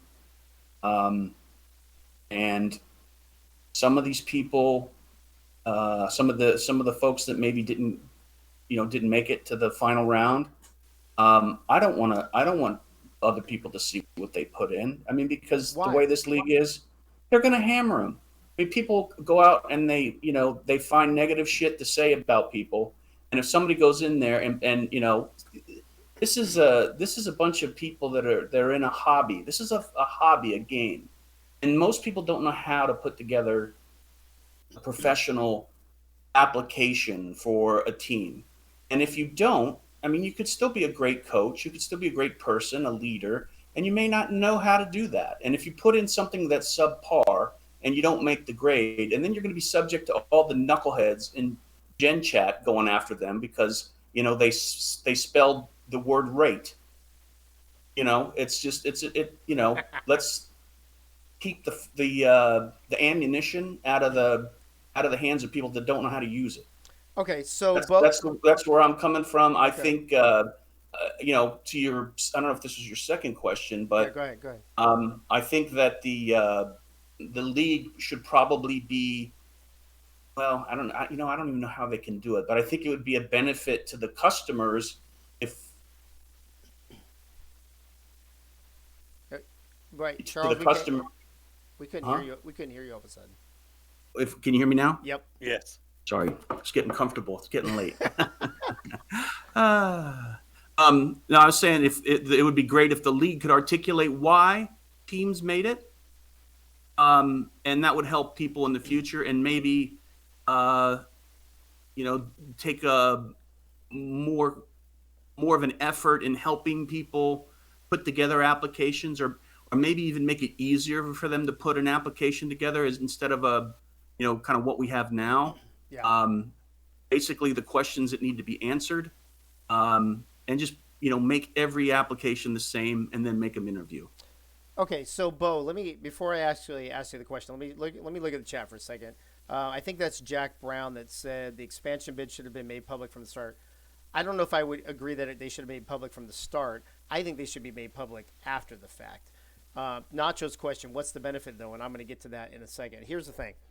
2 points. Number one, what Charles just said. I think that if you show afterwards, hey, these were the presentations, these are the ones that are successful, and these are the ones that are not, it lets people know in the future that are preparing themselves and going to apply for expansion. It kind of gives them an idea of what the owners in the league are looking for versus what they're not looking for. That's number one. But number two, which I think is even more important, is transparency.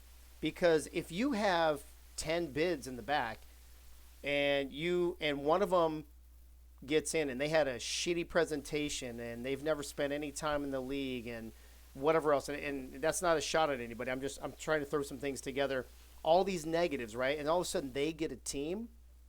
Then the question is, why did they get a team? And without transparency, Bo, it's hard to understand why somebody that would have a shitty transparency is a brand new in the league and maybe a few other negatives. How did they get a team all of a sudden?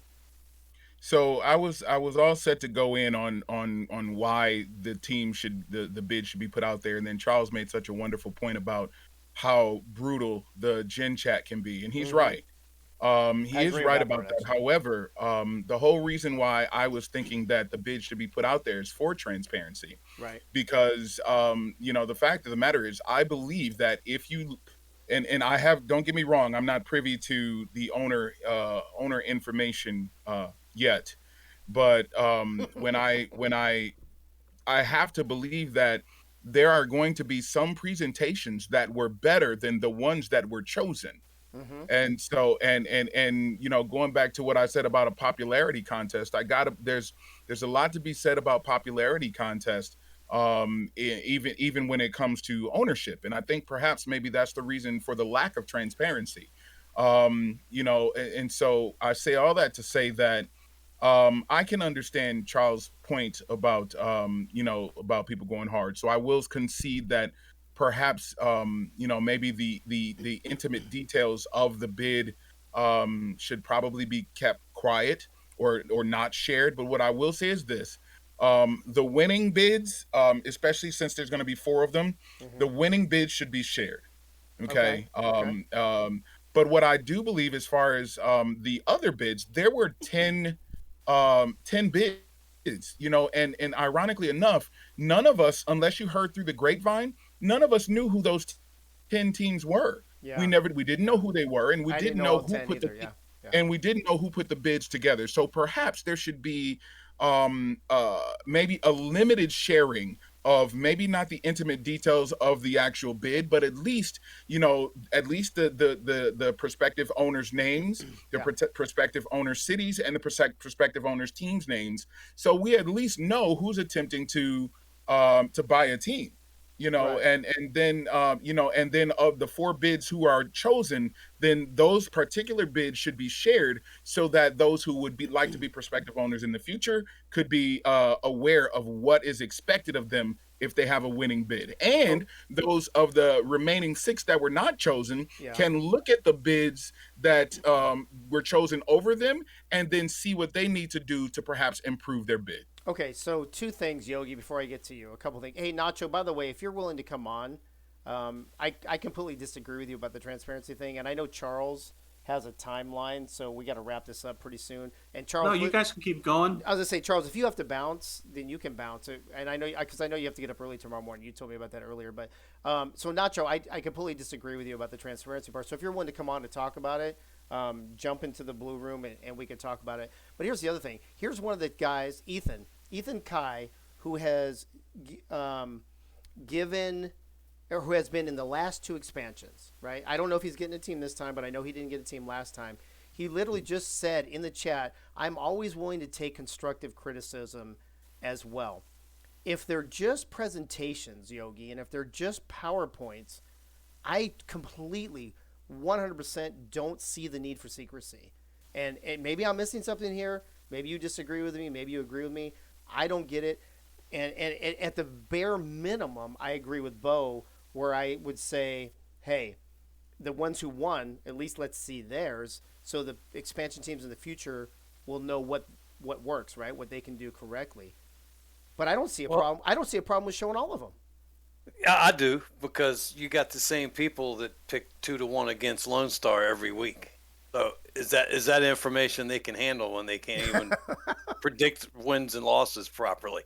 I agree 100% with Bo.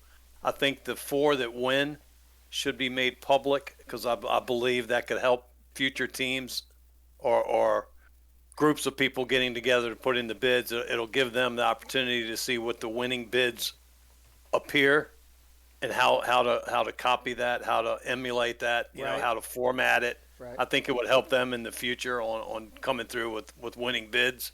But, you know, like the real NFL, the vote goes to the owners. It doesn't go. They don't share all that information with the players. This is different, I know, because we pay to play a hobby. Right. But I think it needs to stay at that level until you have your winners, and then share. This is why they won. This is the product they put in front of us. This is why we chose them. But what's the motivation behind that, Yogi? What's the motivation to keep that from the paying public? I don't know about the motivation. I think it's a secretive process to begin with. It's done behind closed doors, you know, in voting. And so the general public of the SFL is not going to vote on it. they don't need all the information on every packet. I think it's a lot of information for everybody to have out there. I think you're setting people up to be ridiculed. And I think, like Bo said, I think you should show the 4 winners to show future people how to put a proper presentation together. I'd be willing to compromise on that. I would be willing, at least for a start, right? I would be willing to compromise to say, at least let the public see something. Because here's the problem I have, and any of you three, before I get back to Mike, can answer this. The problem I see is if they allow somebody who maybe didn't have a great presentation, why are they allowing them to have a team? Or somebody who didn't have a great front office ready to go, why did they get a team? Like, there's too many questions to ask without transparency, and then it starts making you think, well, are there backdoor deals? And I'm not saying that there are. I'm saying that these can raise those questions, right? So does anybody have an answer to that? Because that's probably my biggest concern is if it's not transparent, then why are certain teams getting approved and others aren't, Bo? Go ahead. So I guess, David, at some point, we have to trust the owners. And I think that's what it boils down to. That's the reason why I said I would be okay with just seeing the winning bids. There's no reason to not share the winning bids, right? Because they won. So clearly they should be the best of the best, and they won. Now, as far as some of the other, and again, I'm not going to name names, but because I'm not throwing shade at some of those who bidded on the 10 teams, but some of the people who put together bids, they didn't do such a good job. And so there's no reason to, kind of going back to Nacho's point, there's no reason to put those bids out there because it would be embarrassing. So it would be like putting those guys on blast that weren't up to par. Yeah, and you know what? And they did their best. So there's no reason to put those guys on blast and share their bids, that have all of the incorrect spellings, and the incorrect ratings and everything that they claim that they were going to do. And they don't have all of the things they were supposed to have. They don't have a good management staff. They don't have everything that they were supposed to have to put the bid even in, but yet they tried anyway. So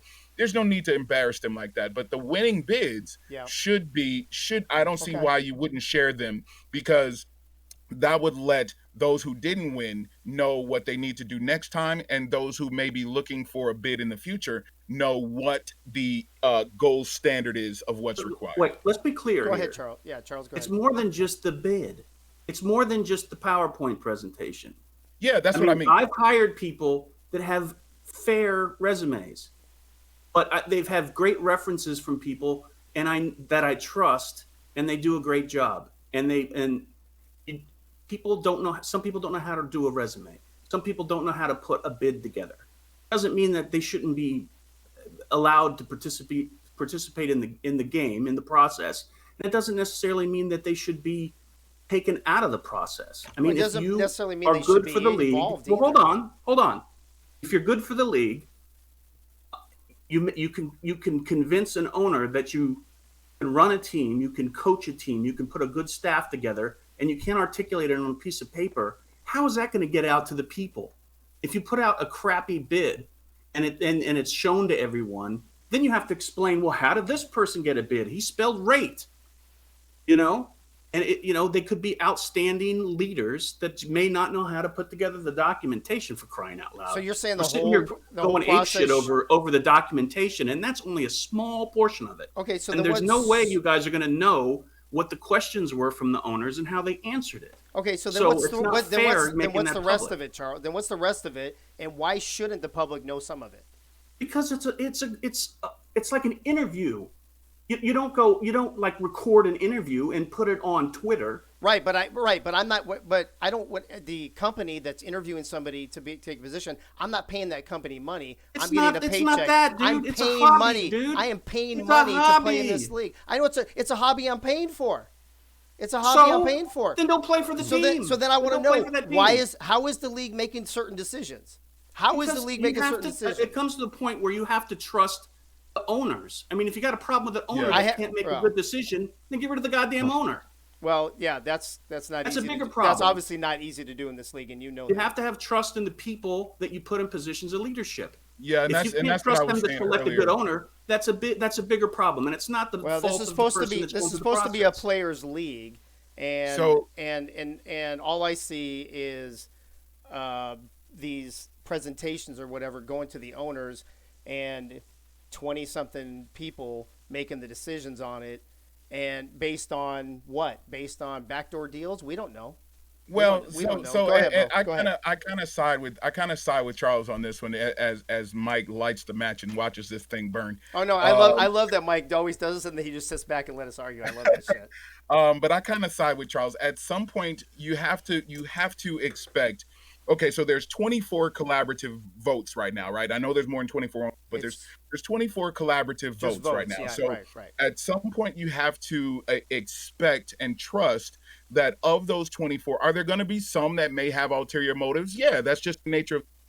But you have to expect that the vast majority, you have to trust that the vast majority of the owners are going to overrule the few that may have those ulterior motives, and that good is going to win over evil if you look at it on that level. So, I like to believe that the majority of the owners in this league do want what's best for the league. And, and the few that have issues, they'll be exposed sooner or later, but I think that at some point you have to trust that we're not going to be, and I guess, and I don't want to get religious, but there's, not everything is exposed to us for a reason. At some point you have to have faith in what you believe in.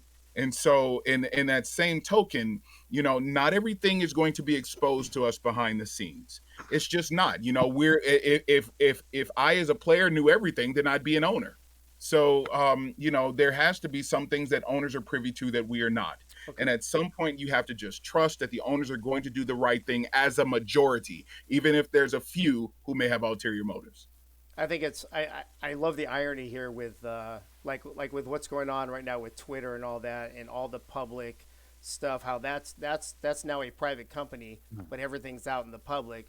But we are paying customers, but we don't want anything to be public. We want everything to be private. It seems a little shady to me. But no, I say the four winning bids should be public. Okay, before we get to that real quick, Esports Simulation League, welcome to the show. And I saw one more. I think I said Sammy G987. Welcome to the show. We're going to bring Eddie Gage on here in a minute because I want at least one more owner point of view.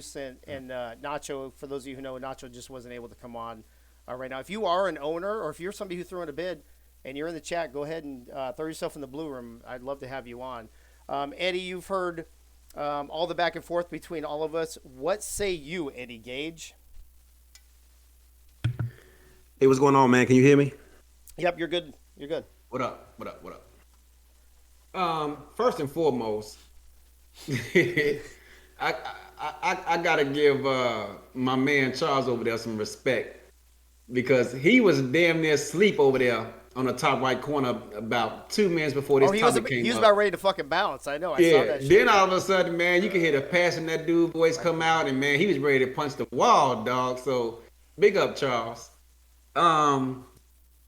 So what do you want me to touch on first? Because you guys kind of hit a lot of points. Let's do this first. So I think somebody else, I think it was Nacho, just said he doesn't mind sharing the winning bids after the fact. They are owners now and subject to public criticism. So let's start at that point. At the bare minimum, Eddie, should the winning bids, should the winning teams for a franchise be forced or be allowed, whatever, to have their bids made public to the paying public, the hundreds of us that are out here that don't see the things behind closed doors, and to, if nothing else, Eddie, at the very bare minimum, if nothing else, to be like, oh yeah, you know what, that was a good bid, that's cool, there's nothing shady going on, blah blah blah. I know in the past, LA has shown their bid to whoever asked for it, as a guide to say, hey, this is what we did. Right. And I know when their bid came out, that bid, what they presented was everything showed up, and it was impressive. It was a PowerPoint, right? I was one of those people that was able to see it, so I agree with you. Yeah. But kind of like what Charles pointed out, I myself, and I could care less how impressive or unimpressive someone's bid looks like. like I mentioned on my show, like I think it was like 2 episodes ago, whatever the heck it was, I could care less how that bid looks. Can you lead a group of men, women, and for lack of a better term, kids, and lead a locker room? That's it. Can you hire coaches? Can you hire a staff? Can you lead that team and lead by example? I could care less how a bid looks. How do you know that, Eddie? Do you know that through the owner interviews, or how do you know that about each individual? It's just getting to know them through the time they've been in the league. Now, what can I answer that question and be certain about it? No, but what person have you ever interviewed and said, I know for a fact this guy's gonna be great, and they turn out not to be? So that could go either way. Okay. I could care less. Now, I'm just gonna say this with my chest. There were some bids out there. The presentation itself was fantastic. There were others that were, for lack of a better term, mediocre. And there may or may not have been some that looked like they just threw some shit together and threw it out there. I can't confirm or deny that. But I don't look at that. That is, let me take that back. I don't look at that if you're someone who I've known long enough to kind of put 2 and 2 together and figure out, will you be a good addition to the owner's channel? I don't look at it because that to me that's nothing. That to me that means that's someone who's probably college educated, who's been tasked with putting together PowerPoint presentations or Word documents or whatever the case may be in the past and presented it. Does that mean you're gonna be a good owner? Hell no. So I don't look at that. Okay, so let me ask you this then, Eddie, and I'm actually going to ask this to Charles too, and any other owner that's here. If it's now I know that we've got a couple teams, and I don't remember who they are for sure, that have new people, right, new to the league and whatever, and you don't know them, right? You don't know them. You haven't really seen much of them. So really, what do you have to go on? You have the interview and you have the presentation, right? That's it that you have to go on. So how can you? So if you don't know them and you haven't been around them and you haven't seen them in Gen Chat, you haven't seen them in another position or whatever, then how do you know? Tell you this. So like they said, it was 10 bids. Mm-hmm. Of course, I know a handful of those a lot better than the other one. Ethan Muslim just got to the SFL last season or whatever it was. I don't know much about him. Only thing I can go off of is his interview, the video he did with on Nacho's Twitch channel. Yeah, that's Ethan, right? Ethan. Yeah, excuse me. Okay. Yeah, Ethan Muslim. Yep. Okay. I don't know him that well. I just know him based off the relationship from me talking to him in the broadcast channel, and on Nacho's Twitch channel. I also interviewed him, and got to know him a little bit there. That's all I can go off. Based off what I've seen from him, he's passionate as fuck. He loves the SFL. Probably gonna be here for a long time. That's what I know about him. There are others I know a lot more about. Like, for example, DJ, excuse me. I got so many J's in my locker room here for my team. AJ, BJ, DJ, you got them all. Right? EJ, all of them dudes. EJ. But BJ, he from the crib. I know him. Been knowing him for a long time. He used to be on my team in Houston. I know him. I don't know how they shit about Axel, but I know he cares a lot about the league. He's very passionate. I didn't think he would apply for ownership. And like I told him when he came on my show, I said, dude, if you would apply for it by yourself, as passionate as you are, I don't think you would have got it. So I think you did. I think it was smart of you to bring on someone who's been in the league for a while, because that helps your case. Right. Whether I voted for him or not, I'm not going to tell you that. I had somebody DM me the other day and say, hey, man, who'd you vote for? Man, I ain't telling you. Get up out of here. But, Well, listen. I understand not telling somebody before, but once those new expansion teams are approved, why would you not tell people who you voted for? What's the reason for not telling people? Because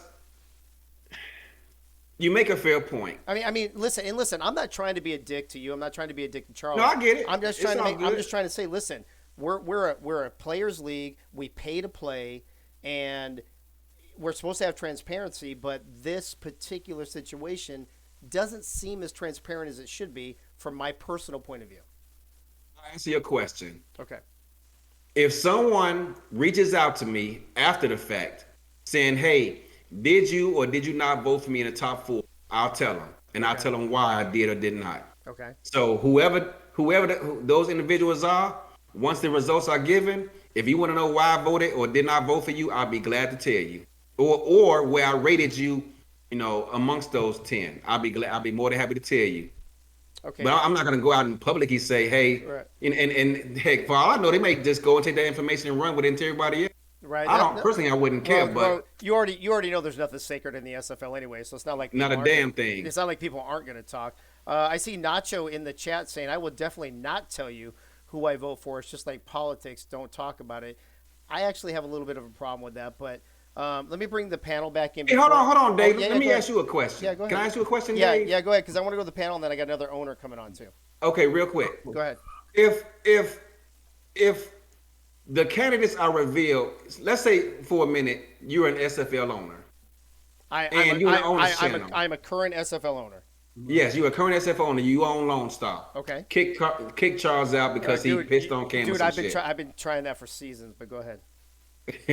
We're not gonna go there today. But you're an SFL owner. Those 10 teams come out, and you have a one of those individuals who you love and respect and hope they get a team. Okay. Would you promote that dude and say, "Hey, I'm voting for him, and this is why," or do you allow that candidate to try to sell themselves? I'm not saying there's a right or wrong answer. I just want your opinion. Yeah, I would say it's a combination of both. Just because I know and like somebody doesn't mean they're SFL owner worthy.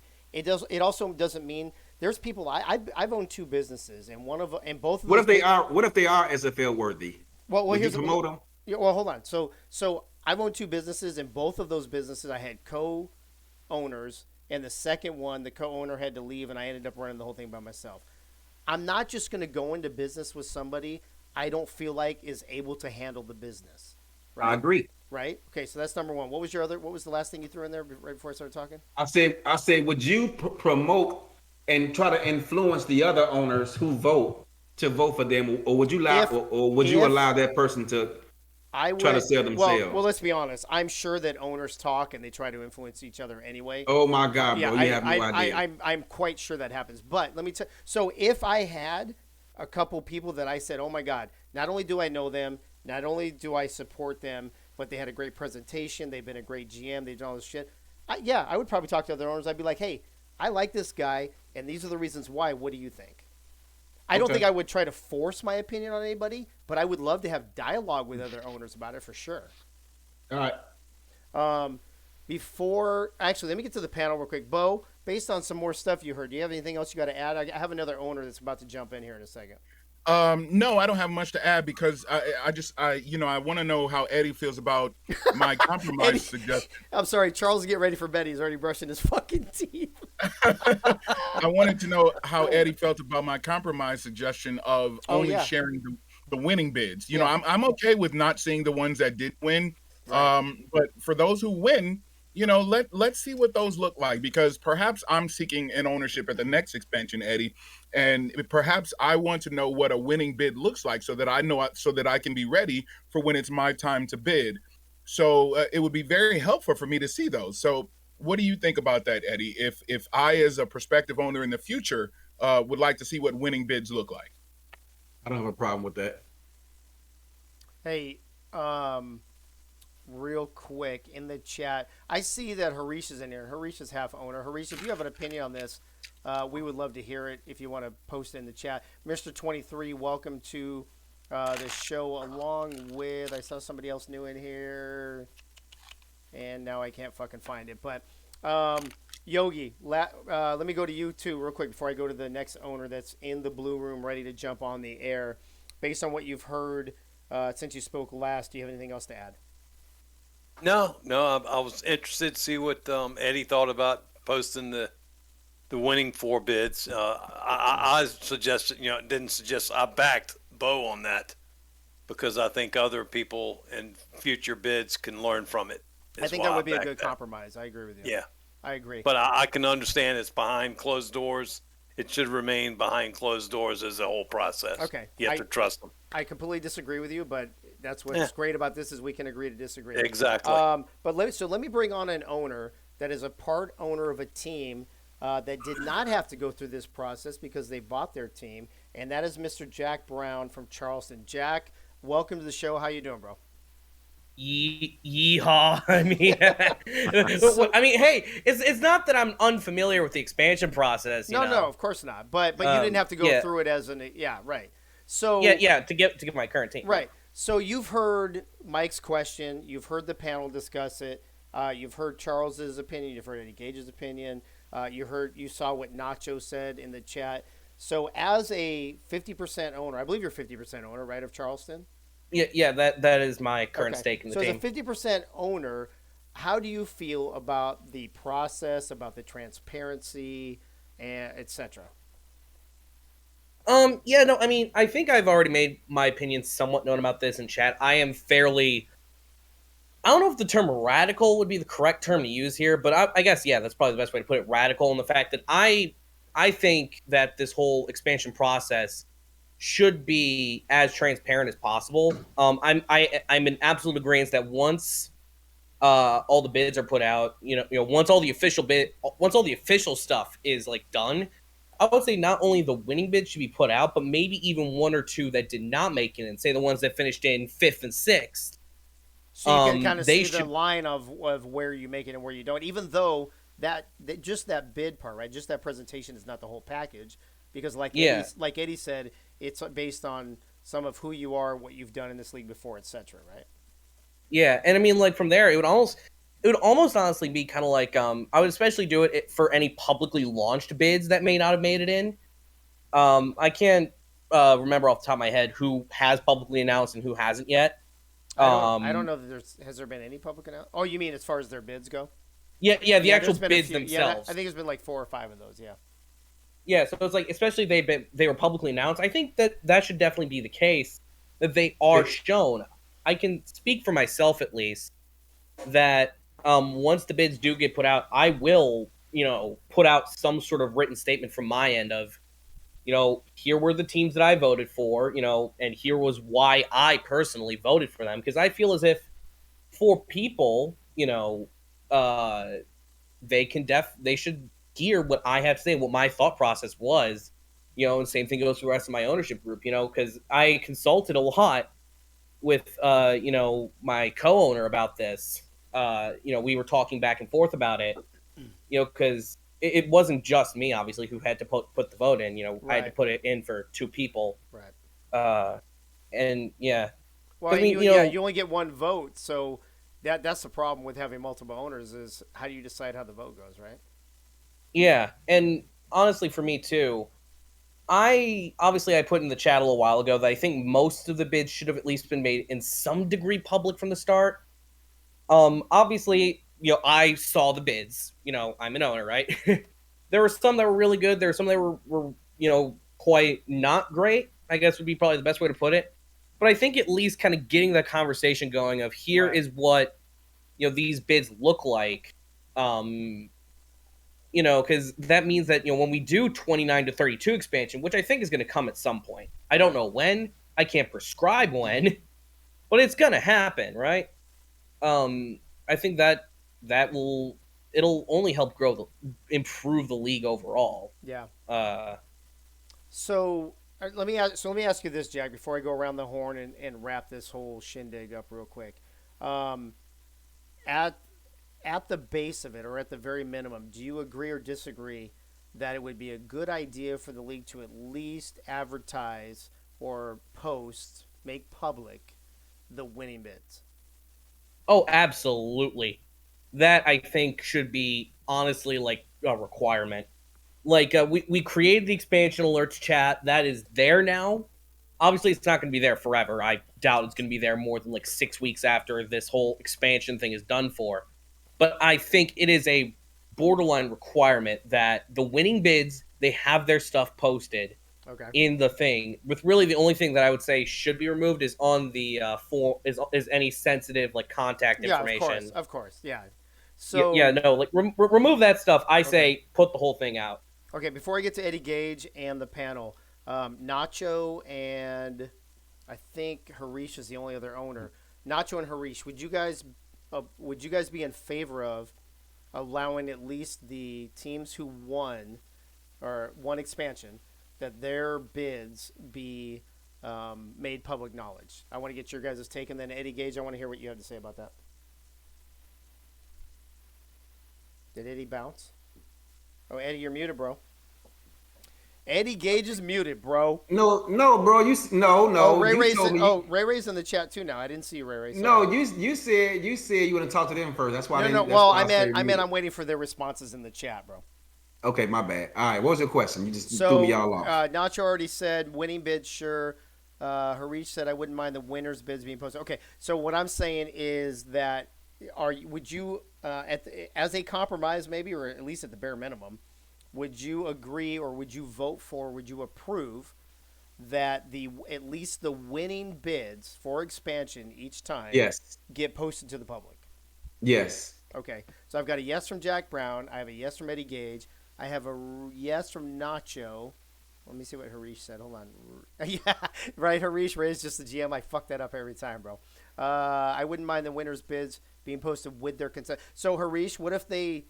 I think that should be part of it, right? It'd be like, hey, if you want to go for expansion, if you win, your bid has to be posted. It has to be part of the deal, I would say.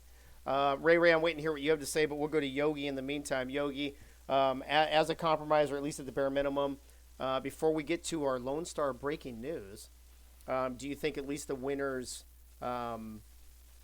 Ray answered applications should be made public? Absolutely agree. Okay. You said Ray. Where's Ray? Where's she?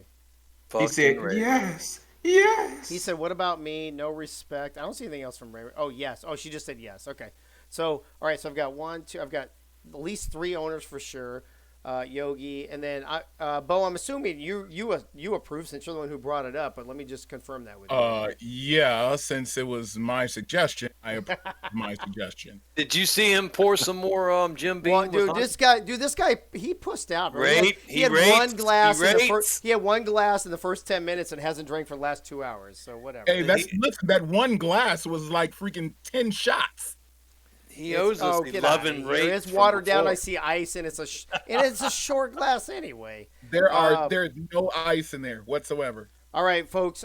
Charles had to bounce. We kept him longer. He had told me originally that he had to leave by 10:30. It's now 11:06, so we're going to give him a little bit of grace. This is the longest short show I've ever been a part of. Even though it's all on Mike, bro. The show is always on time until Mike comes on. So you brought up the hard D's, and it just dragged on and on and on. Real quick, Dwayne in the chat says, I'm not in favor of the winning bids being announced before the championship because it builds excitement for the announcement at halftime of the championship. That's fine. Honestly, bro. Yeah, Dwayne, I don't care when it's announced, but I think it should be announced. Yeah, no, I would agree. Wait till the championship when they're announced. But yeah, absolutely. Yeah, I agree. All right, Mike, after like 40 fucking minutes of this debate, we're back to you. So first of all, give us your opinion on everything that you heard over the last 40 minutes.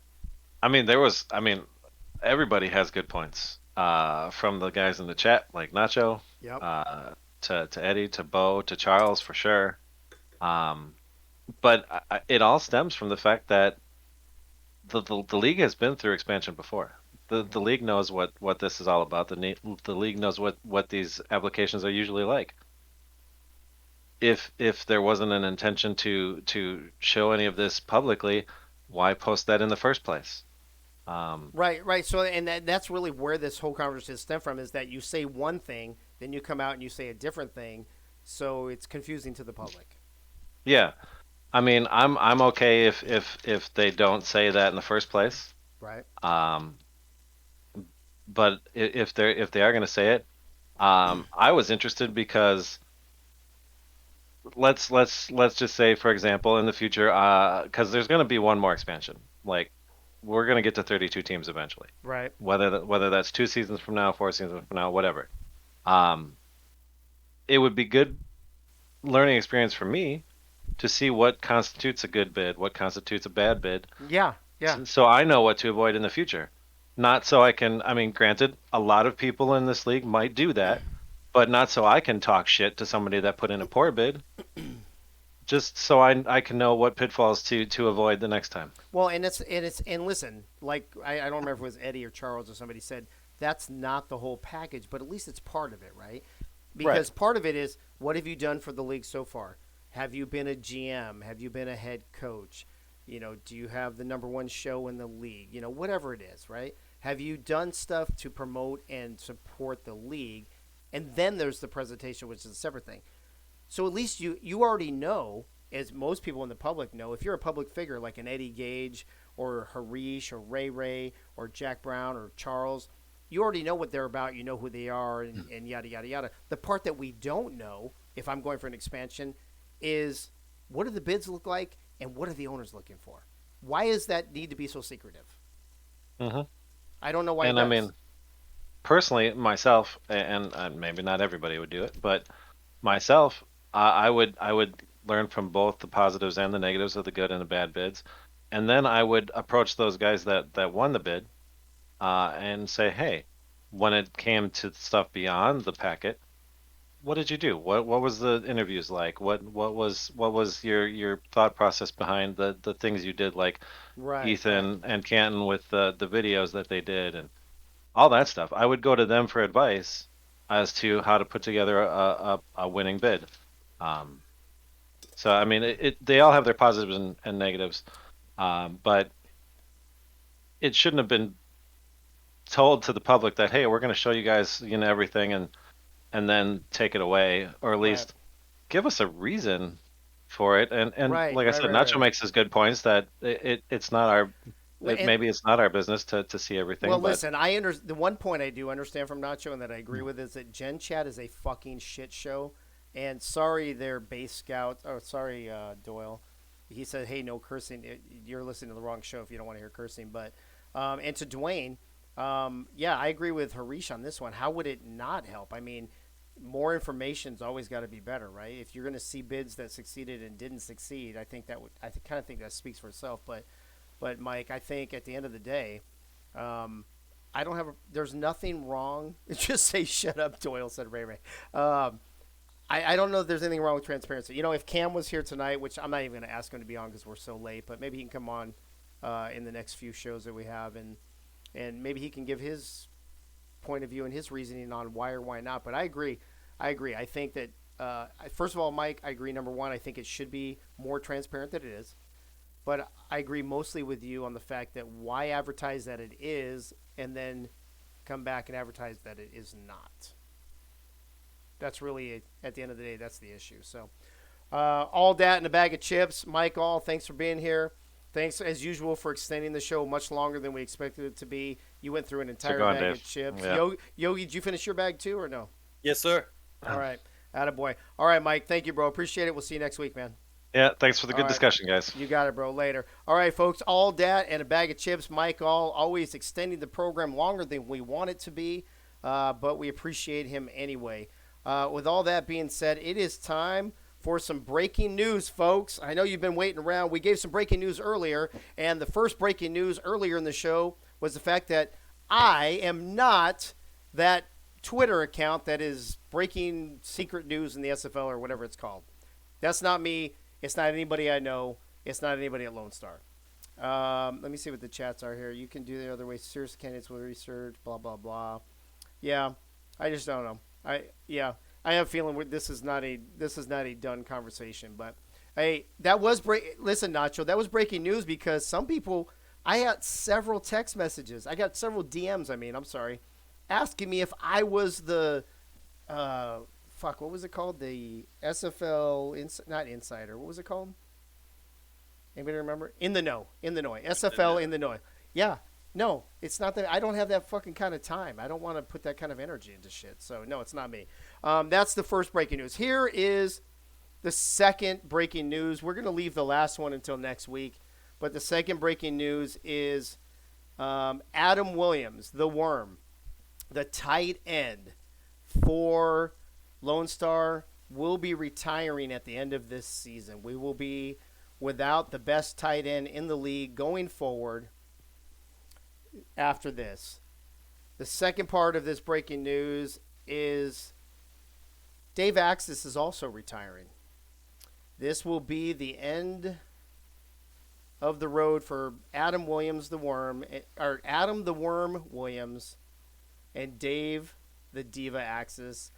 I want to thank Ace for putting this together. He said Lone Star would like to thank Dave the Diva Axis and Adam the Worm Williams for the amazing seasons they have had as part of the Glory organization. The two of you were a major part of the team's success and introduction to the league. As much as it hurts to have you leave us, we wish you the very best in all that you do. Once a Glory, always Glory. I love this team. I love Lone Star. I love the people on it. But it is time for me and Worm to move on. So once we lose our last game or win the championship, we will both be retiring and leaving the SFL. So I wouldn't post losing bids for the sake of those that submitted. Yeah, well, I don't know. I mean, Harish, there's an argument to be made for, what doesn't work, right? So we can get into that later too. But in the meantime, that's the breaking news for tonight. Adam the Worm Williams, Dave the Diva Axis, both retiring, leaving the SFL. At some point, sometime after we lose our last game or win the championship game. And I'll probably stick around a little longer to help Lone Star during the offseason to replace myself and Adam and kind of get things set for next season. But after that, then I'll be Audi 5000. So there's your breaking news, folks. We have even bigger breaking news next week. How can it be bigger than me leaving? I don't get it. Is that possible? I don't get it. But it is possible. So next week we'll have even bigger breaking news. But let's wrap this shindig up real quick, because this has been the shortest show we've ever done. It's the shortest show we've ever done. We wrap up every show with the same stuff. I want to remind everybody about Van Lacey's son, Evan, going missing on December 17, 2019. Found murdered January 3rd, 2020. You can go to www.findourmissing.com/EvansHope or Facebook Find Our Missing's Hope if you have information or you need some information about that. And I always like to read this. The reward is now up to $8,000 for information leading the authorities to Evan's killer. And I always like to read this. They said, imagine this. You have been ambushed by cowards and killed, thrown in a vacant lot for so long that your parents aren't even allowed to see your body again. Wouldn't you want someone to speak up with any information available? I have two sons, and I know that I would, and I would hope that anybody that's listening to this show live right now or later on video on demand would feel the same way. Here at Lone Star, we're a big veteran team. We have a lot of veterans on our team. We support Objective Zero. We have for a few seasons. Objective Zero is an organization that helps veterans that are contemplating suicide to not kill themselves, to not commit suicide. So we've been working with them. So if you are interested in them and helping out, donating, whatever, Objective Zero, they have an app and they have a website. You can go there. Special thanks this week, the party people, of course. Always first and foremost, the party people. Ace Fennick for putting the videos together. Frank the Franchise, Wade, our thoughts and prayers are with you. Gunny was here. Bo Martin Jr., Bullet Beletsky, Nate Hall, Yogi Bar. Did I skip Bullet? Oh, Bullet Beletsky, our thoughts and prayers are with you as well. Nate Hall, Yogi Bar, Mike All, Fab56, Freddie, and Biff Markham coming on to the show. We appreciate that. And next Wednesday, ride number 14 on the road to glory. We'll have the party people. We'll have our playoff breakdown. Hopefully, we'll have a playoff but what do we call that when we talk about the next game? Preview. A preview. There you go. Preview. We're going to have the voting on the Lone Store. We'll have mail call with Gunny. We'll have Frank's franchise segment, all that in a bag of chips. What you been drinking, Dave? Oh, fuck, dude. How would you rate this show, Dave? I would rate it this much wine that's left in my glass. All that in a bag of chips. Bullet points, Nate's great plays. What's up down south? Yogi, you are not a nice man. And Fab56, Freddie's farewell, which we are about to go into. Freddie, what's up? Come sing to us, buddy. What's up, Dave? Great show tonight. Bo, awesome job. Yogi, great job. Dave, I want to say this, that SFL is truly going to miss you when you're gone. And all them people that have been dogging you are going to regret it. But anyways, as Dandy Don would say, turn out the lights, a party's over. They say that all good things must end. We'll call it a night. The party's over. Until next week, we'll do the same partying again. Good night, everybody. Good night, SFL. Thank you, Freddie. Thank you, everyone, for being here tonight. Thank you to all the party people in the chat, all the owners that decided to step up and make themselves heard tonight. And, I'm sorry. I just saw... Oh, I thought Dwayne... Yeah, I'm sorry, Dwayne. Dwayne, you can hop on next week if you want to hop on, bro. I misunderstood what was being said. I didn't see it. So, thank you to everybody. Thanks to the party people. Thanks to the owners that hopped on. Thanks to all the other guests, the panelists. Everybody, appreciate you.